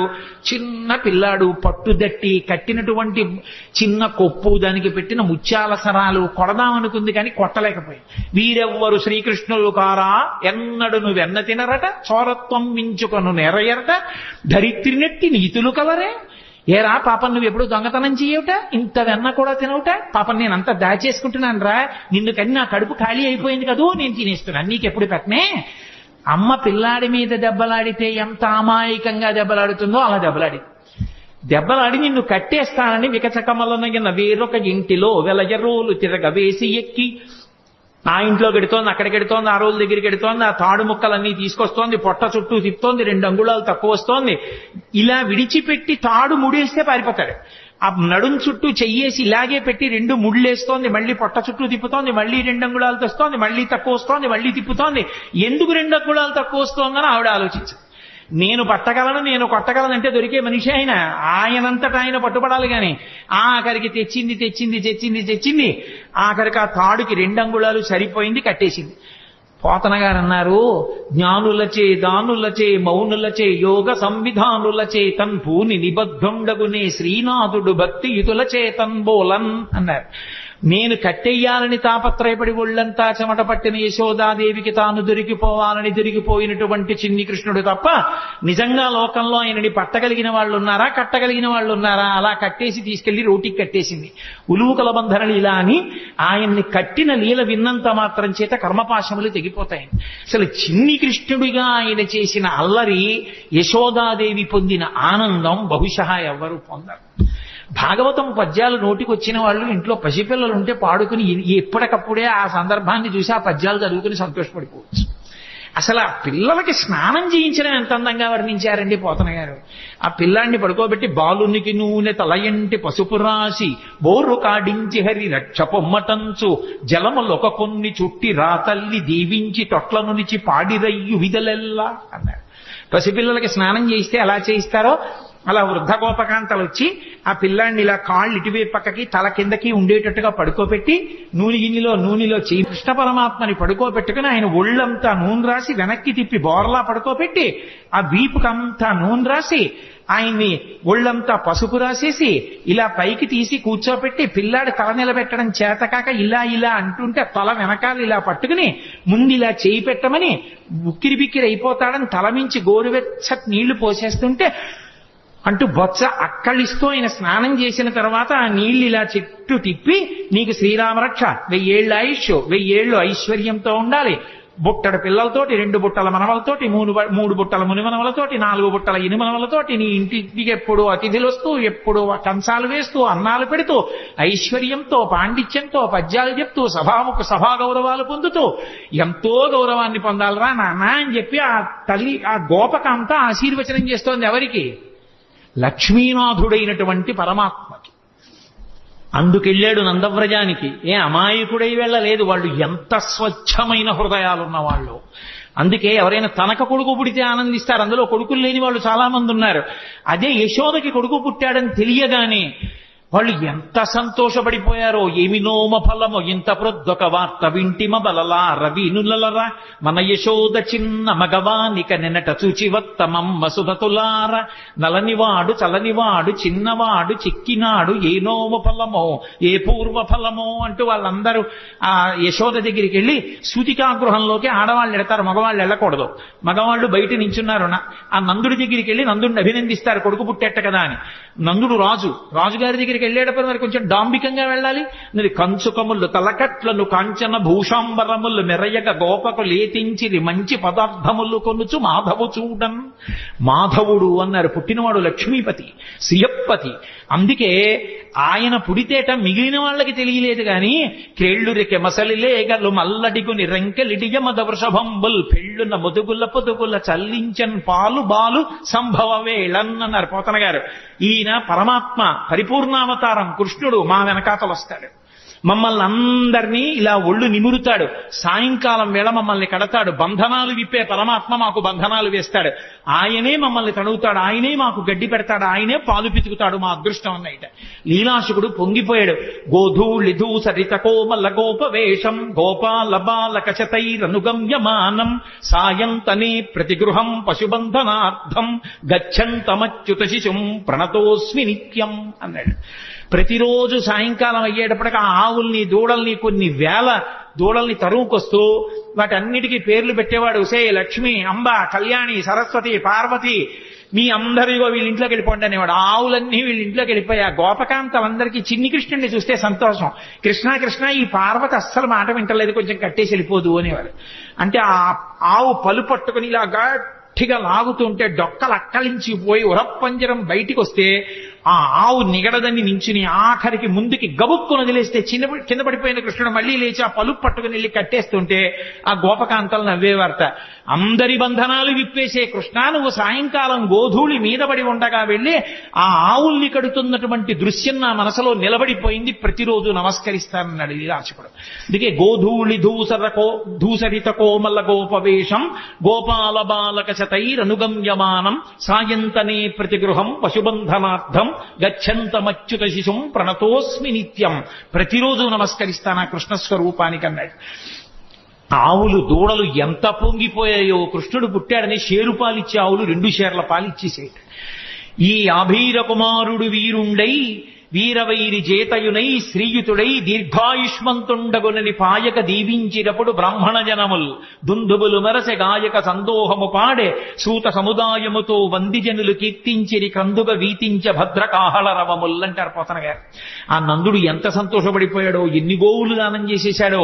ఆఖరికి వసుదేవుడు కూడా కారాగారంలో ఉండగా పరమాత్మ నా కడుపున పిల్లవాడుగా పుట్టాడని స్నానము చేయక రామిని ఆనంద రసాబ్ధిమగ్నుండై ధేనువులను 10,000 విప్రులకును మానసికము ధారవోసె మరిగిచ్చుటకున్నన్నారు. 10,000 గోవుల్ని మానసికంగా ధారపోసేసేట. శ్రీ మహావిష్ణువు నా కొడుకుగా పుట్టాడు అని వసుదేవుడిచ్చాడు. ఓ భద్రకాహళములు మోగై దుందువులు మెరసై సూత సముదాయముతో వందిజనులు కీర్తించారు. ఎంత సంతోషపడిపోయారో. అసలు కృష్ణలీలలో అద్భుతం ఏమిటంటే, పుట్టిన పిల్లాడికి నీళ్లు పోసి వాళ్ళు తీసుకెళ్లి 11వ రోజున ఉయ్యాల్లో వేశారు. ఉయ్యాల్లో వేసి పడుకోబెడదామని ఉయ్యాలా ఊపుతున్నారు. ఏదో ఎవరికి వచ్చిన పాట వాళ్ళు పాడుతున్నారు. అందరూ ఎంఎస్ సుబ్బలక్ష్మి గారు, లతా మంగేష్కర్ అక్కర్లేదు పిల్లల్ని పడుకోబెట్టడానికి. తల్లి ఎవరు ఏదో పాట పాడుతుంది. ఎంతమంది గోపకాంతలు వచ్చి పాట పాడినా నిద్రపోడే. అందున ఉయ్యాలా ఊపి పడుకోబెట్టేటప్పుడు పిల్లాడు పడుకోవట్లేదంటే పిల్లాడు కనపడుతూ ఉండగా కాకుండా ఇలా ఉయ్యాల దగ్గరికి చేసి పట్టుకుని ఇలా ఇలా ఇలా ఇలా ఇలా అని పాట పాడి పడుకుని ఉంటాడు. అందుకని పాపం ఎంతో ఇదిగా ఇలా విప్పి చూస్తే గుడ్లు 2 ఇలా పెట్టుకుని చూస్తున్నాడు. ఏమిటమ్మా పిల్లాడు ఎంతకీ పడుకోడు, ఇదేం పిల్లాడే అని చెప్పి ఆ భుజం మీద వేసుకుని పాట పాడి ఎంతో తిప్పి తిప్పి తిప్పి తిప్పి ఇలా చూడటం కుదరదు కదూ. పడుకున్నాడా అంటే ఏం పడుకున్నాడు, గుడ్లేసుకు చూస్తున్నాడా. ఏం చేసినా పడుకోడు. ఇదెక్కడ పిల్లాడని ఆఖరికి యశోదాదేవి వచ్చి తల్లికి ఆఖరికి పెద్ద బ్రహ్మాస్త్రం ఏంటంటే బోర్లా పడుకోబెట్టేసి వీపు మీద ఇలా ఇలా ఇలా ఇలా కొట్టేస్తుంది. ఆ తొడ ఊపుతాను కొడుతోంది. ఎంతకీ పడుకోడు, వీపు చిట్లిపోతోంది. ఇదేమిటి ఆది కూర్మంగా ఉన్నప్పుడు మందర పర్వతం తిరిగినా బాధపడలేదు కానీ ఈ కృష్ణావతారంలో ఇలా కొట్టేస్తున్నారు, నన్ను ఎందుకు ఇలా ఊపేస్తున్నారు అనుకున్నట్ట. లోకములు నిదురపోవగత నిదురుంపని శుభగుడు రమణులు జోకొట్టిపాడ నిదురం గైకొను క్రియ నూరకుండే కనుదెరవకయున్నన్నారు పోతన గారు. ఓహో, ఈ దిక్కుమాలిన ప్రపంచానికి అలవాటు ఉంది, నిద్రపోతుంటారు వీళ్ళు కళ్ళు మూసుకొని. నాకు నిద్రపోవడం అలవాట్లేదు. నేను నిద్రపోతే లోకాలు నిర్వహించేవాడెవరు? నేను పడుకోమని జోకొట్టేస్తున్నారు, నేను కళ్ళు మూసుకోపోతే వీళ్ళు ఇలాగే కొడతారని నిద్రపోయిన వాళ్ళ కళ్ళు మూసుకున్నాడు. అప్పుడు వాళ్ళు సంతోషపడిపోయి జోజో కమలదలే క్షణ జోజో మృగరాజ మధ్య జోజో కృష్ణ జోజో పల్లవకర పద జోజో పూర్ణేందువదన జోజో యనచున్. సామాన్య గృహాల్లో జోజో జోజో అంటూ ఏ పాటలు పాడతారో పోతన గారి పద్యాలకి కూడా జోజో అని అలాగే పడిపోయింది. మహానుభావుడు ఎంత దర్శనం చేశాడో. ఆ యశోద ఎన్ని ఆటలాడాడు నిజంగా యశోదతో. ఎక్కడికో వెళ్ళేవాడు చాటున కూర్చుని ఎవ్వరూ చూడకుండా మట్టి తినేస్తుండేవాడు. బలరాముడు వచ్చి అమ్మ అమ్మ మట్టి తినేస్తున్నాడమ్మా అనేవారు. అమ్మ వెళ్ళి ఆ నోరంతా శుభ్రంగా నోట్లో వేలు పెట్టి కడిగేస్తుంది. అమ్మ ఇలా ఇలా ఇలా పళ్ళ మధ్యలో పెట్టి కంఠం పట్టుకుని ఉమ్ము అని చెప్పి కడిగించి నాలికి ఇలా ఇలాను అనే దవడల్లో ఉన్న మట్టి అంతా తీసేసి వేలు పెట్టి ఇంకెప్పుడు ఇలా అనేది కానీ కొట్టలేకపోయేది. ఎందుకని? సర్వ జగత్తులను నిర్వహించే పరమాత్మ ముఖంలో ఆ సంతోషం, ఆ నవ్వు చూసేటప్పటికి ఆవిడ ఏమీ చేయలేకపోయేది. ఆఖరికి ఓ రోజున మళ్ళీ దొంగతనంగా మట్టి తినేస్తున్నాడు. ఆయన భార్యేగా భూకాంత మట్టి తింటున్నాడు. చూశాడు బలరాముడు. అమ్మ అమ్మ మళ్ళీ మట్టి తినేస్తున్నాడమ్మా అన్నయ్య అన్నాడు. ఆ తమ్ముడు మట్టి తినేస్తున్నాడమ్మా. పరిగెత్తుకొచ్చింది యశోద చేయబట్టుకుంది. ఏరా మన్నీటికి భక్షింతువు మన్నియమము లేల మన్నింతువు అన్నయో సకులును చెప్పెదరన్నామన్నేల వేరు పదార్థము లేదే. ఎంత గొప్పగా పడ్డాయండి పోతన గారికి పద్యాలు. ఎరా అన్నయ్య చెప్పాడు, నీ స్నేహితులు చెప్తున్నారు మన్ను తింటున్నావు. ఇది ఎక్కడికి కర్మరా? మన్ను తినడం ఏమిట్రా? చక్కటి వెన్నలేదా ఇంట్లో? పాలు లేవా? ఇటు మట్టి తింటాయేమిటి? అంతే ఇలా చూశాడు. అన్నయ్య వంక నేరం చెప్పాడని స్నేహితుల వంక చూశాడు. ఇంత పిల్లాడు కళ్ళకి కట్టినట్టు చూపించారండి పోతన గారు. అమ్మిలా చేయి పట్టుకుని మోకాళ్ళ మీద కూర్చుంది, ఎక్కడికి తప్పించుకోలేడు. తన మీద చాడీలు చెప్పి పట్టించేస్తున్నారని కోపం. అందుకని అమ్మా మన్ను తినంగనే శిశువునో యాకొంటినో వెర్రినో నమ్మంజూడకు వీరి మాటలు మదిన్నీవు కొట్టంగ దారి మార్గము ఘటించి చెప్పెదరు కాదేని మదీయస్య గంధం ఆఘ్రాణము చేసి నా వచనము తప్పైన దండింపవే అన్నాడు. ఏమిటమ్మా నేనేమన్నా పిల్లాన్ని అనుకుంటున్నావా, చేతకాని వాడిని అనుకుంటున్నా? అన్నయ్య తమ్ముళ్ళు అలాగే చెప్తారమ్మా స్నేహితులందరూ. నేనేం మట్టి తినలేదమ్మా, నిజంగా నేను మట్టి తినుంటే అమ్మా నేను నోరు తెరుస్తాను, వాసన చూడమ్మా, నా నోరు వాసన వస్తే నన్ను కొట్టేయమ్మా అన్నాడు. పిల్లాడంత దబాయించంత గబగబగబగ మాట్లాడేస్తుంటే ముచ్చటేసేసింది శివకి. ఏది నోరు తెరి వాసన చూస్తాను అని నోరు తెరిచాడు. పిచ్చి తల్లి వాసన చూద్దామని దగ్గరికి వెళ్ళింది. ఆ లలితాంగి కనుంగొనె బాలుని ముఖముందు జలధి పర్వత వన శిఖి భూగోళ తరణి శశి దిక్పాలాధికారండంబైన బ్రహ్మాండంబున సమస్త బ్రహ్మాండములు నందవ్రజం తను నందుడు కూడా కనబడ్డారు.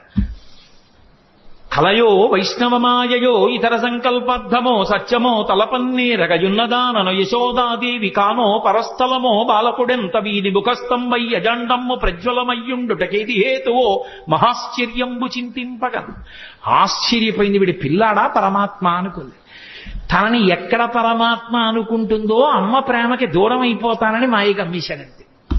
చీకటి పడింది. ప్రదోష వేళలో పిల్లలకి అన్నం పెడుతూ పూర్వం చీకటి పడేటప్పటికీ అమ్మా మాధవ కబలం తల్లి అంటూ వచ్చేవారు. ఇంట్లో మిగిలింది ఏమైనా ఉంటే వాళ్ళకి వేసేసేవారు. వాళ్ళు ఆ పిలుపు అది వాళ్ళ రూపం కొంచెం భయంకరంగా ఉండదు. కర్ర పట్టుకుని సాయంకాలం వేళ కుక్కలు వెంటపడతాయని ఓ సిల్వర్ బళ్ళం పట్టుకుని వస్తుండేవారు ఇంటి ముందుకి. అమ్మా మాధవ కమలం తల్లి అన్నాడు. అప్పుడే చెప్పింది, ఒరే అన్నం తినరా అని. ఆ కథ చెప్పి ఈ కథ చెప్పి నోట్లో అన్నం పెడదా అంటే అని పెట్టు కూర్చున్నాడు. తింటలేదు అన్నం. కోపం వచ్చి అంది యశోద, బిచ్చులు ఒత్తురు ఎచ్చిన భిక్షాపత్రమున వేచి బెగడించి నిన్ను శిక్షింతురని చెప్పిన భిక్షులకని తల్లి కనియు భీతిల్లు నృపా. అవునరా, నేను పిలిచి ముద్దుగా చక్కగా గోరు ముద్దలు కలిపి వెన్న అన్నం పెడితే ఎందుకు తింటావు? కాసేపు ఆగి ముష్టి వాళ్ళు వస్తారు, అమ్మా మాధవ కబలం తల్లి అంటారు. నిన్ను తీసుకెళ్లి వాడి పాత్రలో పారేస్తాడు. వాడు అందులో పెట్టి మూత పెట్టి నిన్ను పట్టుకుపోతాడు. వాళ్ళు ఊరి చివర రావి చెట్టు కింద కూర్చుంటారు బాగా చీకటి పడ్డాక. అప్పుడు మూత ఇస్తారు, నిన్ను అక్కడ కూర్చోమంటారు.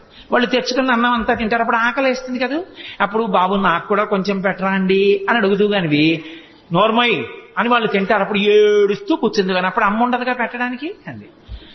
అలా చూస్తున్నాడు. ఈలోగా నిజంగా ఎవడో వచ్చి అమ్మ మాధవ కబలం తల్లి అన్నాడు. ఏదో పట్టుకెళ్ళి వేద్దామని పాప వాడు అటు తిరిగింది. వెనక నుంచి వచ్చి అమ్మని గట్టిగా పట్టేసుకుని రెండు కాళ్ళ మధ్యలో తలపెట్టేసి అమ్మ అమ్మ నన్ను వేసేయకమ్మా మాధవ కబలం తల్లి అంటూ వచ్చిన బిచ్చగాడికి వేసేయకమ్మా అన్నాడు. ఏమిటో పొద్దున్న నోట్లో లోకాలు చూసినట్టు అనిపించింది కానీ నా భ్రాంతి పిచ్చి పిల్లాడి ఇంత భయస్తుడు వీడి నోట్లో లోకాలు ఏమిటని పిచ్చి తల్లి మళ్ళీ మాయ వహించి కన్యం కుడుపుతూ పాలు తాగుతూ ఉండేవాడు. మళ్ళీ విశ్వరూప సందర్శనం చేయించాడు తల్లికి. అసలు నిజంగా యశోద ఆడుకున్న ఆటలు విన్న పరీక్షిత్తు గుండెలు బాధేస్తున్నాడు. జగదీశ్వరునకు చన్నిచ్చు తల్లిగా ఏమి నోము నోచెయ్యి యశోద, పుత్రుడంచు అతని పోషించు తండ్రిగా నందుడేమి చేసే నందితాత్మ అని అడిగాడు. ఏమిటి లోకాలని పరిపాలించగలిగినటువంటి పరమేశ్వరుడికి తీసుకెళ్లి నా కొడుకని చెప్పి పాలివ్వడమా? ఈ లోకాలన్నిటికీ ఇలా వేలు చూపించగలిగిన పరమాత్మకి నందుడు వస్తుంటే భయం భయంగా నక్కి నించోడమా? ఆయన చెప్పులు ఇప్పితే తీసి పక్కన పెట్టడమా?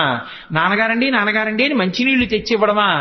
ఏరా అంటే నాన్నగారండి ఆవుల్ని తీసుకొచ్చాను అని భయం భయంగా చెప్పడమా? ఏం పుణ్యం చేశారయా వీళ్ళిద్దరూ అంటే ధరాద్రోణుల వృత్తాంతం చెప్పవలసి వచ్చింది శుకబ్రహ్మ. మహానుభావుడు కృష్ణ భగవానుడి లీలలు ఎన్ని లీలలండి, కళ్ళకి కట్టినట్టు వర్ణించారు. నేను ఇన్ని లీలలు ఎందుకు తలకొట్టుకు చెప్తున్నానంటే కృష్ణావతారంలో కృష్ణలీలలు వింటే మనసు మీద దాని ప్రభావం ఉంటుంది అని ఓ వాక్యం చెప్తే దాని అర్థం ఏమిటో బాగా ఆవిష్కరించిన వాడిని కాకుండా పోతానని.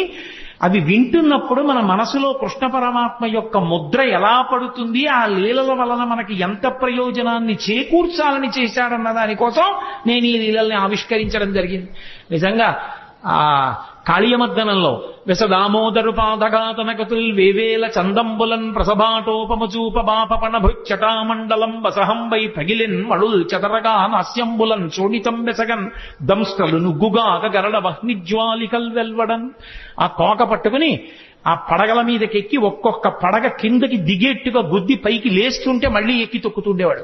యమునా వీజ మృదంగ వజ్జములు మ్రోయం తీర గోపౌఘర్ష మనోజ్ఞ ధనితంబు గేయముగ జంచత్కాలి తవ్యాలి రంగ తరంగ తలంబునన్ పశుపతిన్ గంజాక్షు నిర్మద్దనాక్ష ముహృద్యద్భుత భీమమై పరగ దివ్యశ్రేణి చూచెందివిన్. అద్భుతమైనటువంటి తాండవం ఆ కాళీయుడి పడగల మీద. ఎన్ని లీలలు ఒకటా రెండా, ఎన్ని లీలలు చేశాడో మహానుభావుడు. ఆఖరికి గోపాల బాలురందరితో కలిసి చల్ది తిండం. మనం ఏదో ఆ కార్తీక మాసం వచ్చేటప్పటికి వనభోజనం అంటాం. అసలు నిజంగా వనభోజనానికి ఆద్యుడెవరు అంటే కృష్ణ పరమాత్మే.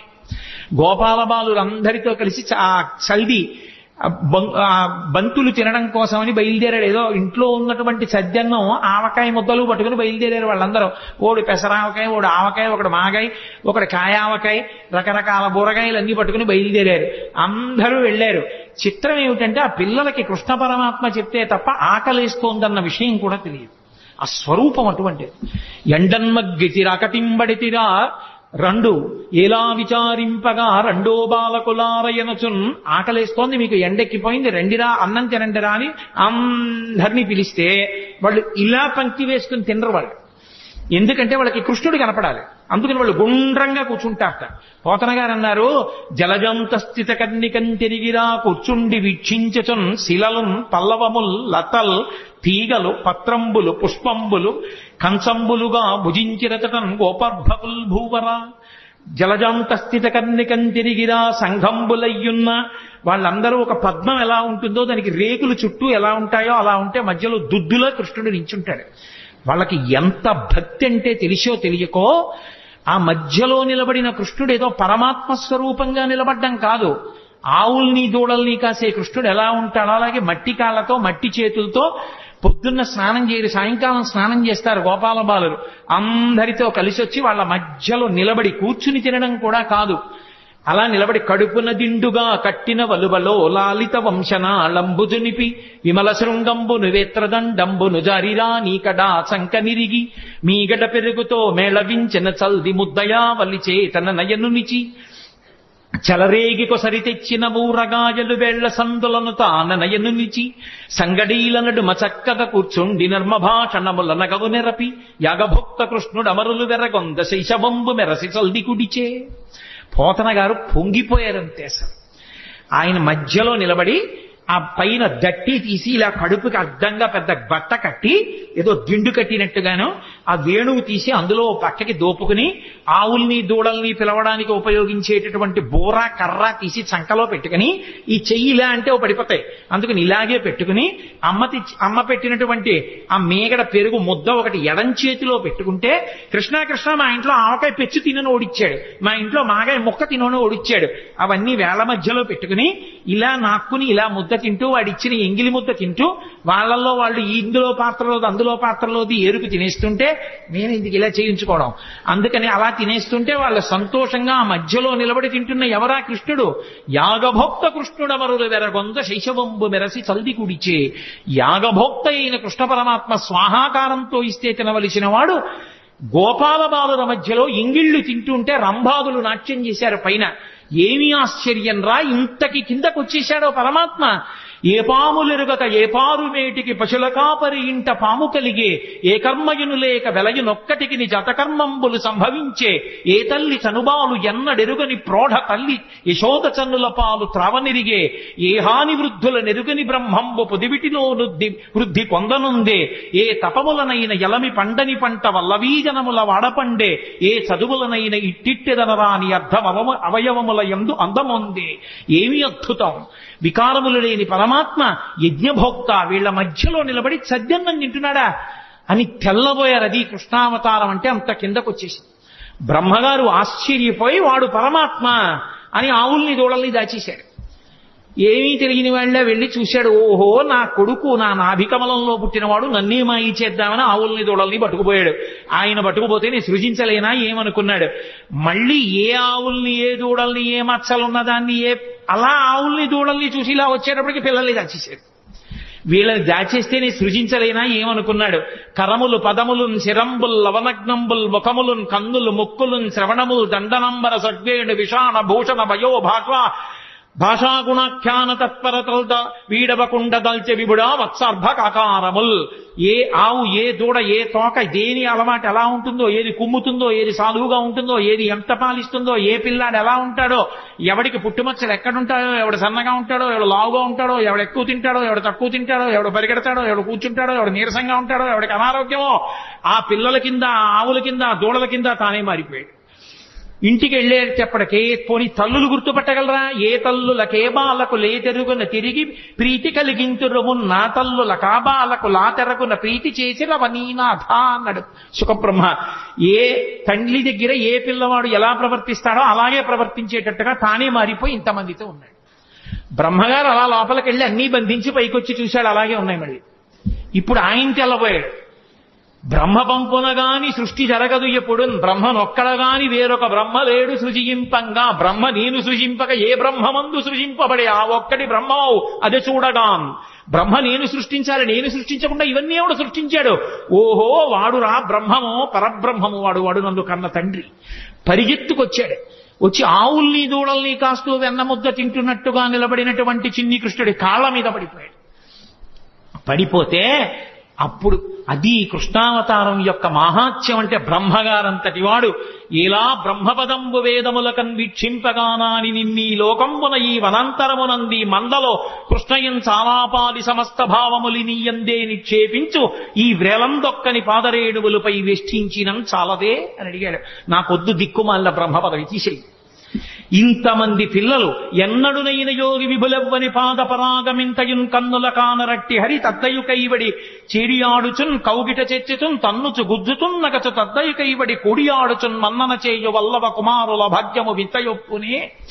పరబ్రహ్మమైనటువంటి నువ్వు ఈ భూమండలం మీద ఆడుకుంటుంటే ఏమీ తెలియని గోపాల బాలులు నిన్ను కౌగులించుకుంటున్నారు, తంతున్నారు, గుద్దుతున్నారు, నీ మీద పడుతున్నారు.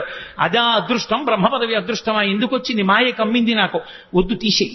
ఈ గోపాల బాలులలో ఎవరి పాదానికైనా అంటుకున్న ధూళి నా నాలుగు తలకాయల మీద చల్లుకుంటాను, నాకు అనుమతి అన్నాడు. అహోభాగ్యం నందగోప వ్రజౌకసాం యన్మిత్రం పరమానందం పూర్ణం బ్రహ్మసనాతనం అంటారు వ్యాసుల వారు మూల భాగవతంలో. అంత అద్భుతమైనటువంటి అవతారం.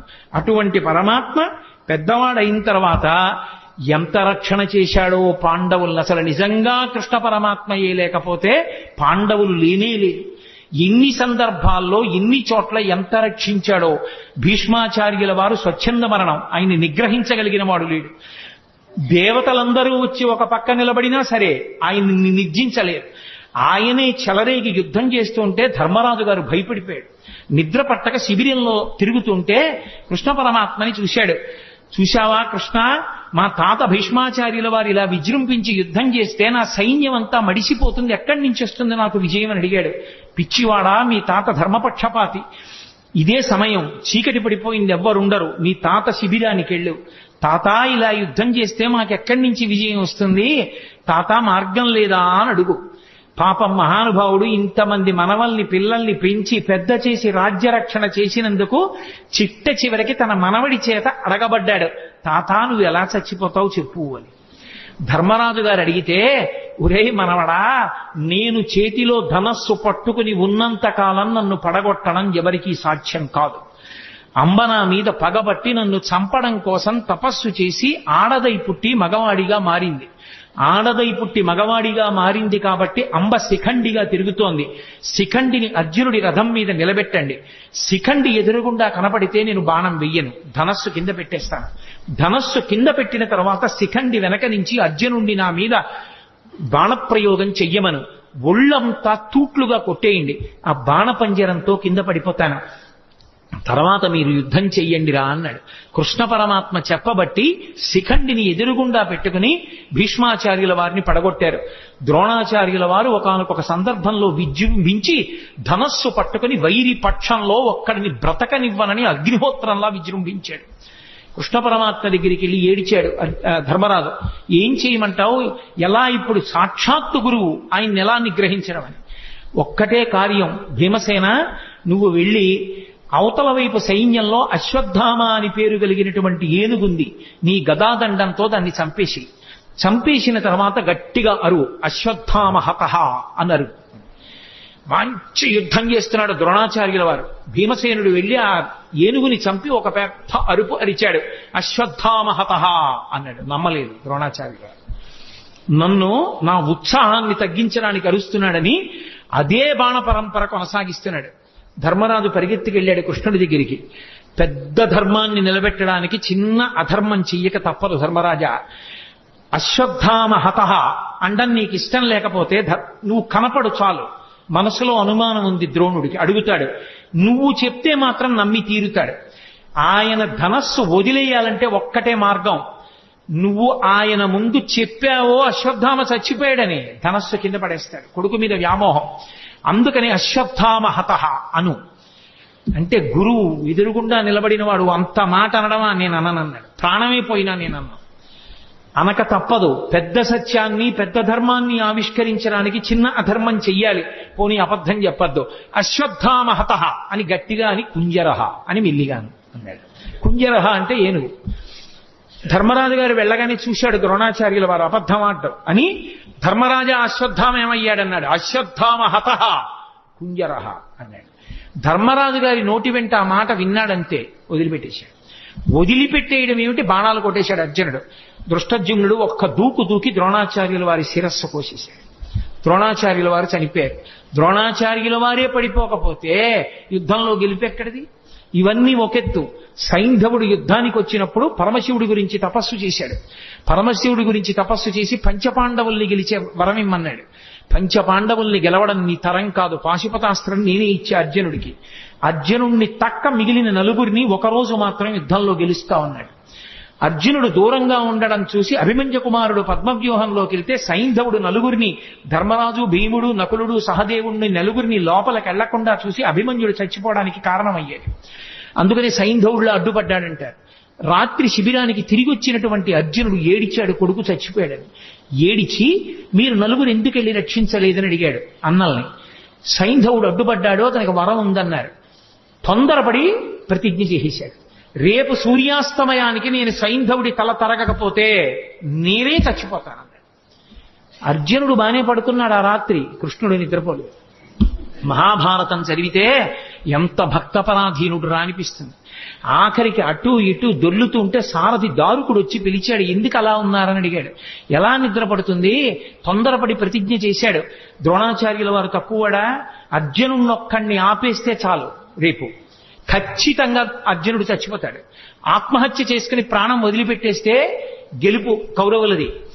రేపు సైంధవుడు అర్జునుడికి చిక్కకుండా చూడడం ఎలాగో ద్రోణుడికి తెలుసు. ద్రోణుడు వ్యూహం పన్ని ఎక్కడో దాస్తాడు సైంధవుణ్ణి.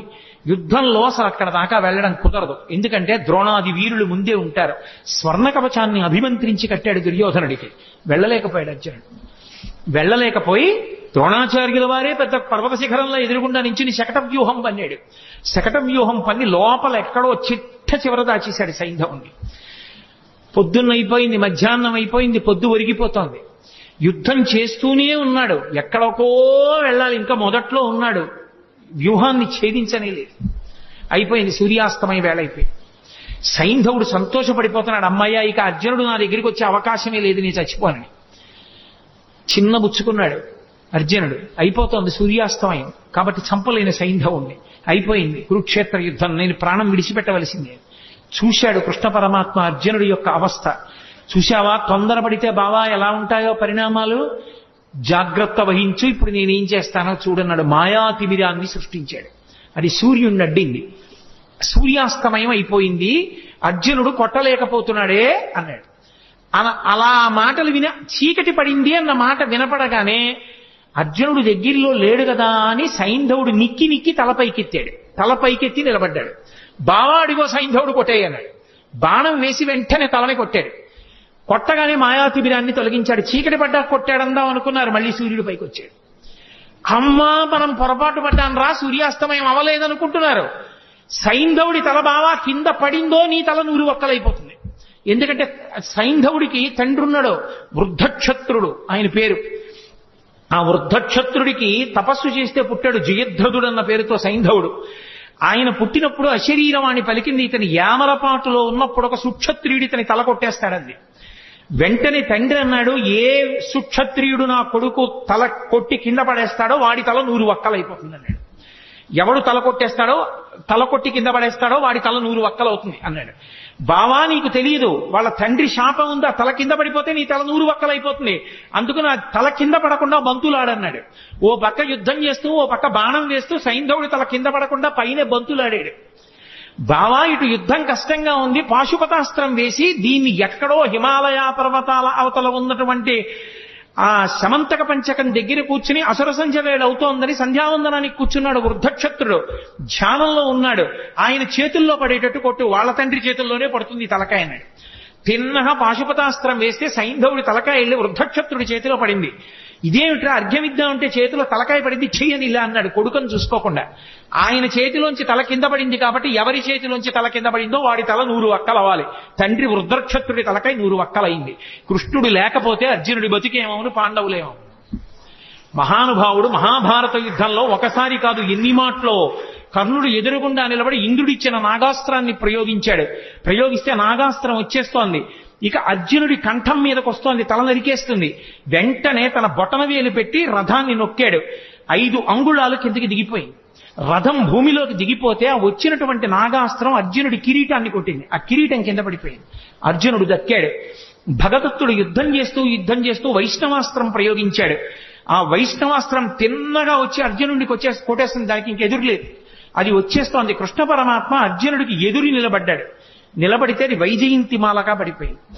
అర్జునుడు నింద చేశాడు కృష్ణుణ్ణి. ఏమి కృష్ణ, నీ చేతకాని వాడినా అస్తమానం నువ్వెందుకు అడ్డుకుంటావు, నేను యుద్ధం చేయలేనా, ఏమనుకుంటారు అందరూ నన్ను అడిగాడు. బావా నీకు తెలియదు, ఒకానొకప్పుడు నేను శ్రీ మహావిష్ణువుగా ఉన్నప్పుడు ఈ భూమినంతటినీ పైకి ఉద్ధరించాను కోర మీద. అప్పుడు భూదేవి నా సంపర్కాన్ని అపేక్షించింది. మా ఇద్దరికీ పుట్టిన కొడుకు నరకాసురుడు. ఆ నరకాసురుడు మళ్ళీ తల్లి చేతిలోనే చనిపోవాలి. అందుకే సత్యభామ అన్న పేరుతో భూదేవి వచ్చినప్పుడు ఆవిడ చేతిలో నిహతుడయ్యాడు. నరకాసురుడి కొడుకు భగదత్తుడు. నాకు సంబంధించిన వైష్ణవాస్త్రం అతని చేతిలో ఉంది. ఆ వైష్ణవాస్త్రాన్ని ఎవరూ అడ్డలేరు, నీ సాధ్యం కాదు. అందుకే దానికి నేనే అడ్డెళ్ళి నాలోకే వైజయంతిమాలగా వేసుకున్నాను. ఇప్పుడు సంహరించు భగదత్తుణ్ణి అన్నాడు. మహానుభావుడు అలా సంహరించాడు. అలా భగదత్తుణ్ణి పడగొట్టాడు. వేరొకసారి నారాయణాస్త్ర ప్రయోగం చేశారు. అందరూ గబగబా నారాయణాస్త్రం ఏం చెయ్యాలన్నారు. నారాయణాస్త్రం నుంచి తప్పుచ్చుకోవడానికి ఒక్కటే మార్గం, ఎవరి చేతిలో ఉన్న ఆయుధాలు వాళ్ళు కింద పడేసి రథాల నుంచి దూకేయండి కిందకి. అలా దూకేస్తే నారాయణాస్త్రం ప్రసన్నమవుతుంది. ఎవరు ఎదురు తిరగలేరు కాబట్టి వెళ్ళిపోతుంది, ఎవరిని చెనకదు. ఎవ్వరూ చేతిలో ఆయుధం పట్టుకోకుండానే అర్జునుడి కిందకి దోహించాడు, తను దూకేశాడు.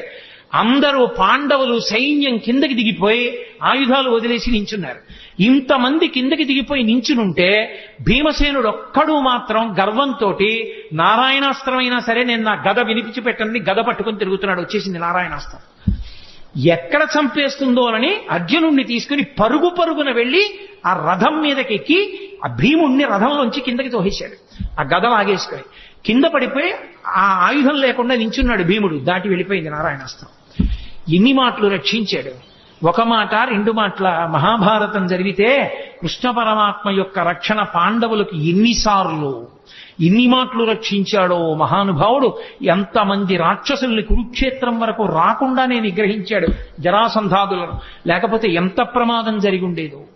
ఆఖరికి ఒకానొక సమయంలో అయితే అర్జునుడు దూరంగా ఉండడం చూసి కర్ణుడు చాలా భయంకరమైనటువంటి యుద్ధం చేశాడు ధర్మరాజు గారితో.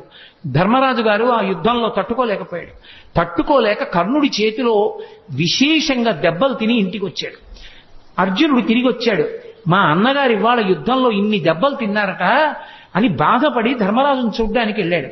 ధర్మరాజుకి ఎక్కడ లేని ఆగ్రహం వచ్చి, నువ్వు కర్ణుణ్ణి నిర్జించలేదు, నేను ఇంత బాధపడ్డాను, నీకు చేత కాకపోతే ఆ గాంధీవం ఎవరికన్నా ఇవ్వకూడదా అన్నాడు. వెంటనే అర్జునుడు కృష్ణుడి వంక తిరిగి అన్నాడు, గాంధీవం నీకు చేత కానప్పుడు ఎవరికైనా ఇవ్వకూడదా అని నన్ను ఎవరైనా అంటే వాళ్ళని చంపేస్తానని ప్రతిజ్ఞ చేశాను. ప్రతిజ్ఞాభంగం చేయకూడదు.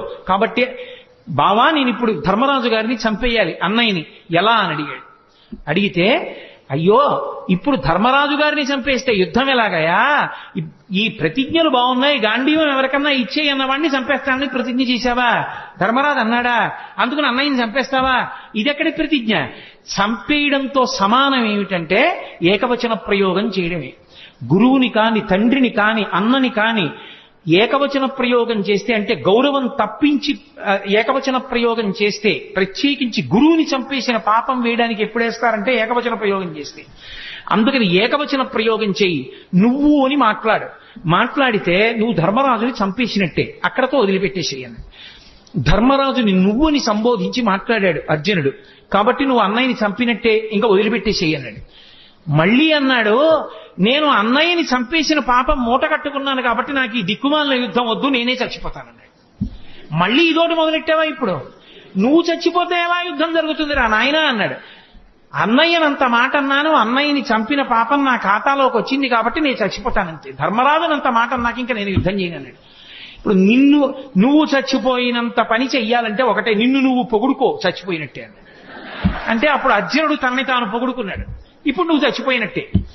ఎవరైనా వాణ్ణి వాడు పొగుడుకుంటే వాడు చచ్చిపోయినట్టే, కాబట్టి ఇప్పుడు నువ్వు బ్రతికినట్టు అన్నాడు. అప్పుడు మళ్ళీ యుద్ధానికి తీసుకొచ్చాడు అందరినీ. ఒకసారా, 2 సార్లా, ఎన్నిసార్లు? ఆఖరికి యుద్ధం అంతా అయిపోయింది. యుద్ధం అంతా అయిపోయిన తర్వాత నదీ తీరానికి తీసుకెళ్లి రథాన్ని నిలబెట్టి, బావా నీకు సంబంధించినటువంటి యుద్ధ పరికరాలన్నీ తీసుకుని రథం దిగి దూరంగా వెళ్ళిపో అన్నాడు. అర్జునుడు కిందకి దిగిపోయి అన్నీ తీసుకుని దూరంగా వెళ్ళిపోయి నించున్నాడు. కృష్ణ పరమాత్మ స్వామి హనుమని వెళ్ళిపోమన్నారు పతాకం నుంచి. రథాన్ని ఆవహించి ఉన్నటువంటి సమస్త భూతములను వెళ్ళిపోమన్నారు. వెళ్ళిపోమ్మని కృష్ణ పరమాత్మ రథంలోంచి కిందకి దూకారంటే రథం భగ్గున కాలిపోయి. అడిగాడు అర్జునుడు, బావా ఇదేంటి రథం ఇలా కాలిపోయిందని అడిగాడు. నాయనా ఇది ఎప్పుడో కాలిపోయింది. భీష్మ, ద్రోణ, కర్ణ మహావీరులు ప్రయోగించినటువంటి బాణ పరంపరలకి ఈ రథం కాలిపోయింది. నువ్వు కాలిపోతావని దీన్ని కాలిపోకుండా ఆపాను. ఇప్పుడు ఇక యుద్ధంలో విజయం సాధించావు కాబట్టి ఈ రథాన్ని కాలిపోవడానికి అనుమతించాను. కాబట్టి బావా రథం కాలిపోయింది అన్నాడు. నిజంగా కృష్ణ పరమాత్మ యొక్క అండే పాండవులకు లేకపోతే గెలవగలరా? మహానుభావుడు యుద్ధంలో నిలబడ్డాడు కాబట్టి రక్షించాడు. అన్న బలరాముడే భీమసేనుండి చంపుతానన్నప్పుడు కాపాడాడు. ఆఖరికి యుద్ధం అంతా అయిపోయిన తర్వాత 3 కొడుకుల్ని భీముడే చంపాడన్న కారణం మీద భీముణ్ణి ఉరే నాయన దగ్గరకు రారా కౌగిలించుకుంటానన్నాడు ధృతరాష్ట్రుడు. పాపం అమాయకంగా వెళ్ళిపోతున్నాడు భీమసేనుడు. చెయ్యి పట్టుకుని వెనక్కి లాగి, బావా నీకు తెలియదు కాసేపు పక్కనుండని ఇనప భీముని యొక్క విగ్రహాన్ని చేయించాడు. ఆ విగ్రహాన్ని దగ్గరికి జరిపాడు.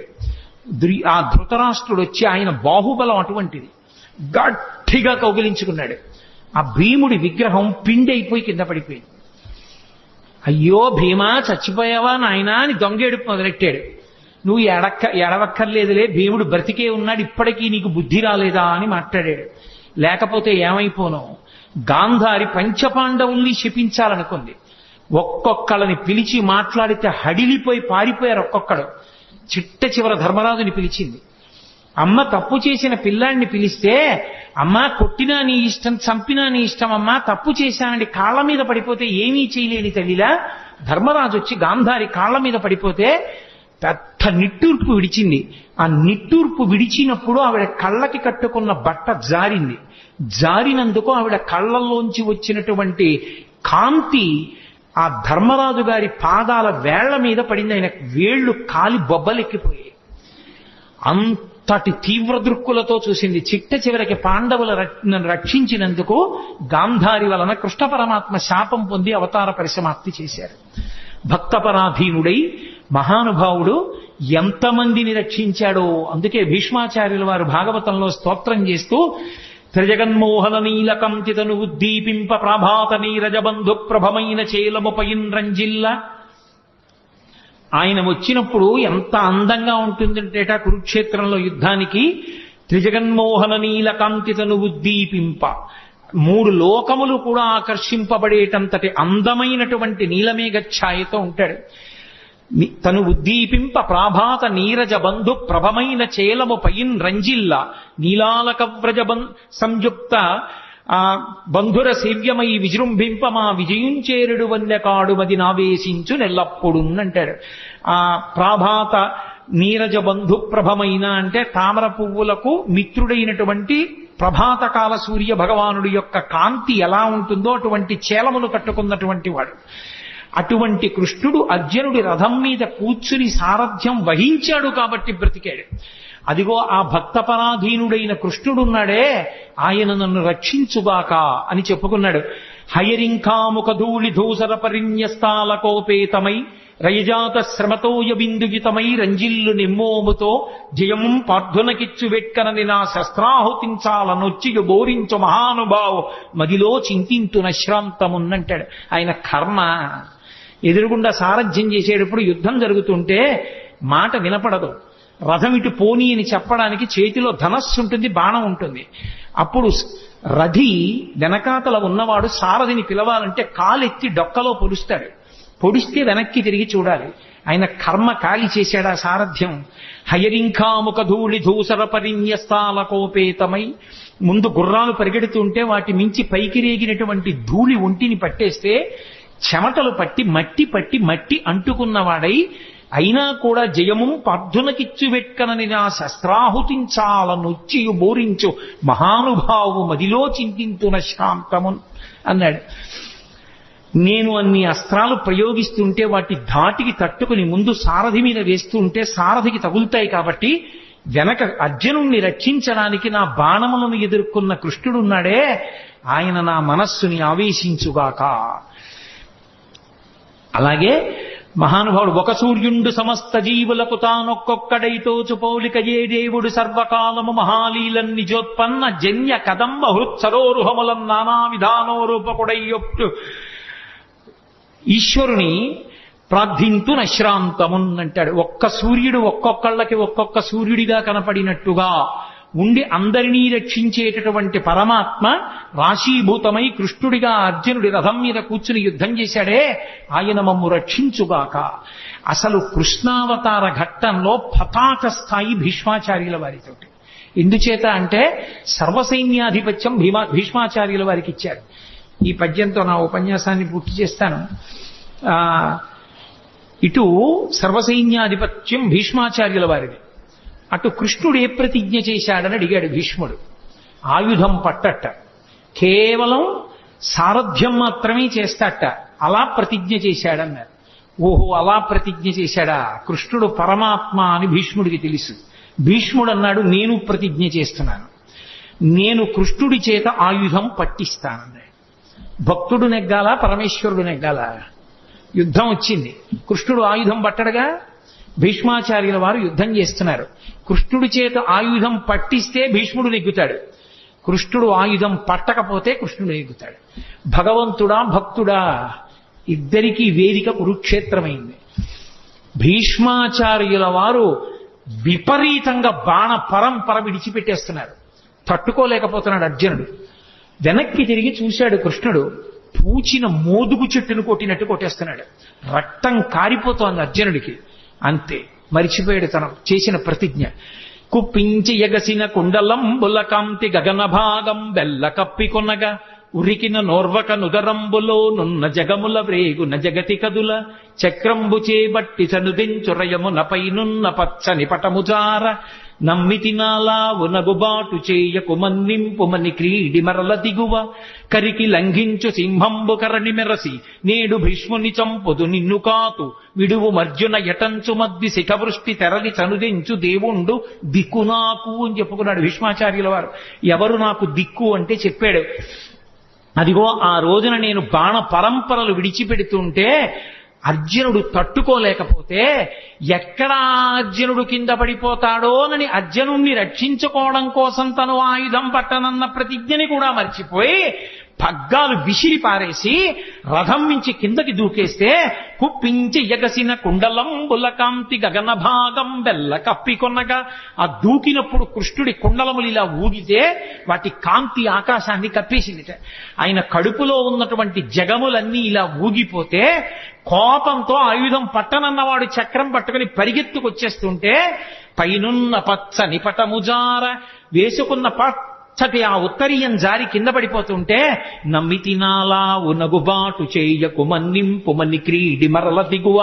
బావా అర్జునుడు చేతకానివాడు కాకపోతే కృష్ణుడు ఆయుధం పట్టుకున్నాడని లోకం చెప్పుకుంటుంది. బావా వదిలేయి అని అర్జునుడు వెంట పడుతుంటే, నేను సారథ్యం చేస్తుండగా నా వెనక నువ్వు ఉండగా నాకు పరమభక్తుడమైన నిన్ను నా ఎదురుకుండా ఇన్ని బాణాలు పెట్టి కొట్టేస్తాడా? సంపేస్తాను ఇవాళ భీష్మాచార్యుల వారిని ఏమనుకుంటున్నాడోనని కరికి లంఘించు సింహంబు కరణి మెరసి నేడు భీష్ముని చంపుతూ నిన్ను కాతో విడువు మర్జున యటంచు మధ్య శిఖవృష్టి తెరలి చనుదించు దేవుండు దిక్కు నాకు. అర్జున విడిచిపెట్టవాయా? ఏమిటి మాట్లాడుతున్నావు? నేనుండగా నిన్ను చంపుతాడా? ఏమిటా బాణాలేయడం? సంపేస్తాను ఇవాళ భీష్ముండని తన ప్రతిజ్ఞ కూడా మరిచిపోయి చక్రం పట్టుకుని పరిగెత్తుకుంటూ వచ్చి నన్ను చంపేద్దామని వచ్చేసినటువంటి భక్త పరాధీనుడైన కృష్ణ భగవానుడు ఉన్నాడే, ఆయన నాకు దిక్కని చెప్పుకున్నాడు భీష్మాచార్యులు. అంతటి మహానుభావుడు కృష్ణావతారం అంటే ప్రాతస్మరణీయం. ఆ కృష్ణ భగవానుణ్ణి తలుచుకుంటే చాలు జగదాచార్యుడు. ఎన్ని యుగాలైపోయినా కూడా లోకానికి జ్ఞానాన్ని పెంచిపెట్టడానికి భగవద్గీతనిచ్చినటువంటి మహానుభావుడు, అనుగీతనిచ్చినటువంటి మహానుభావుడు. అంతటి కృష్ణ పరమాత్మ అంత గొప్ప అవతారం, పరిపూర్ణ అవతారం.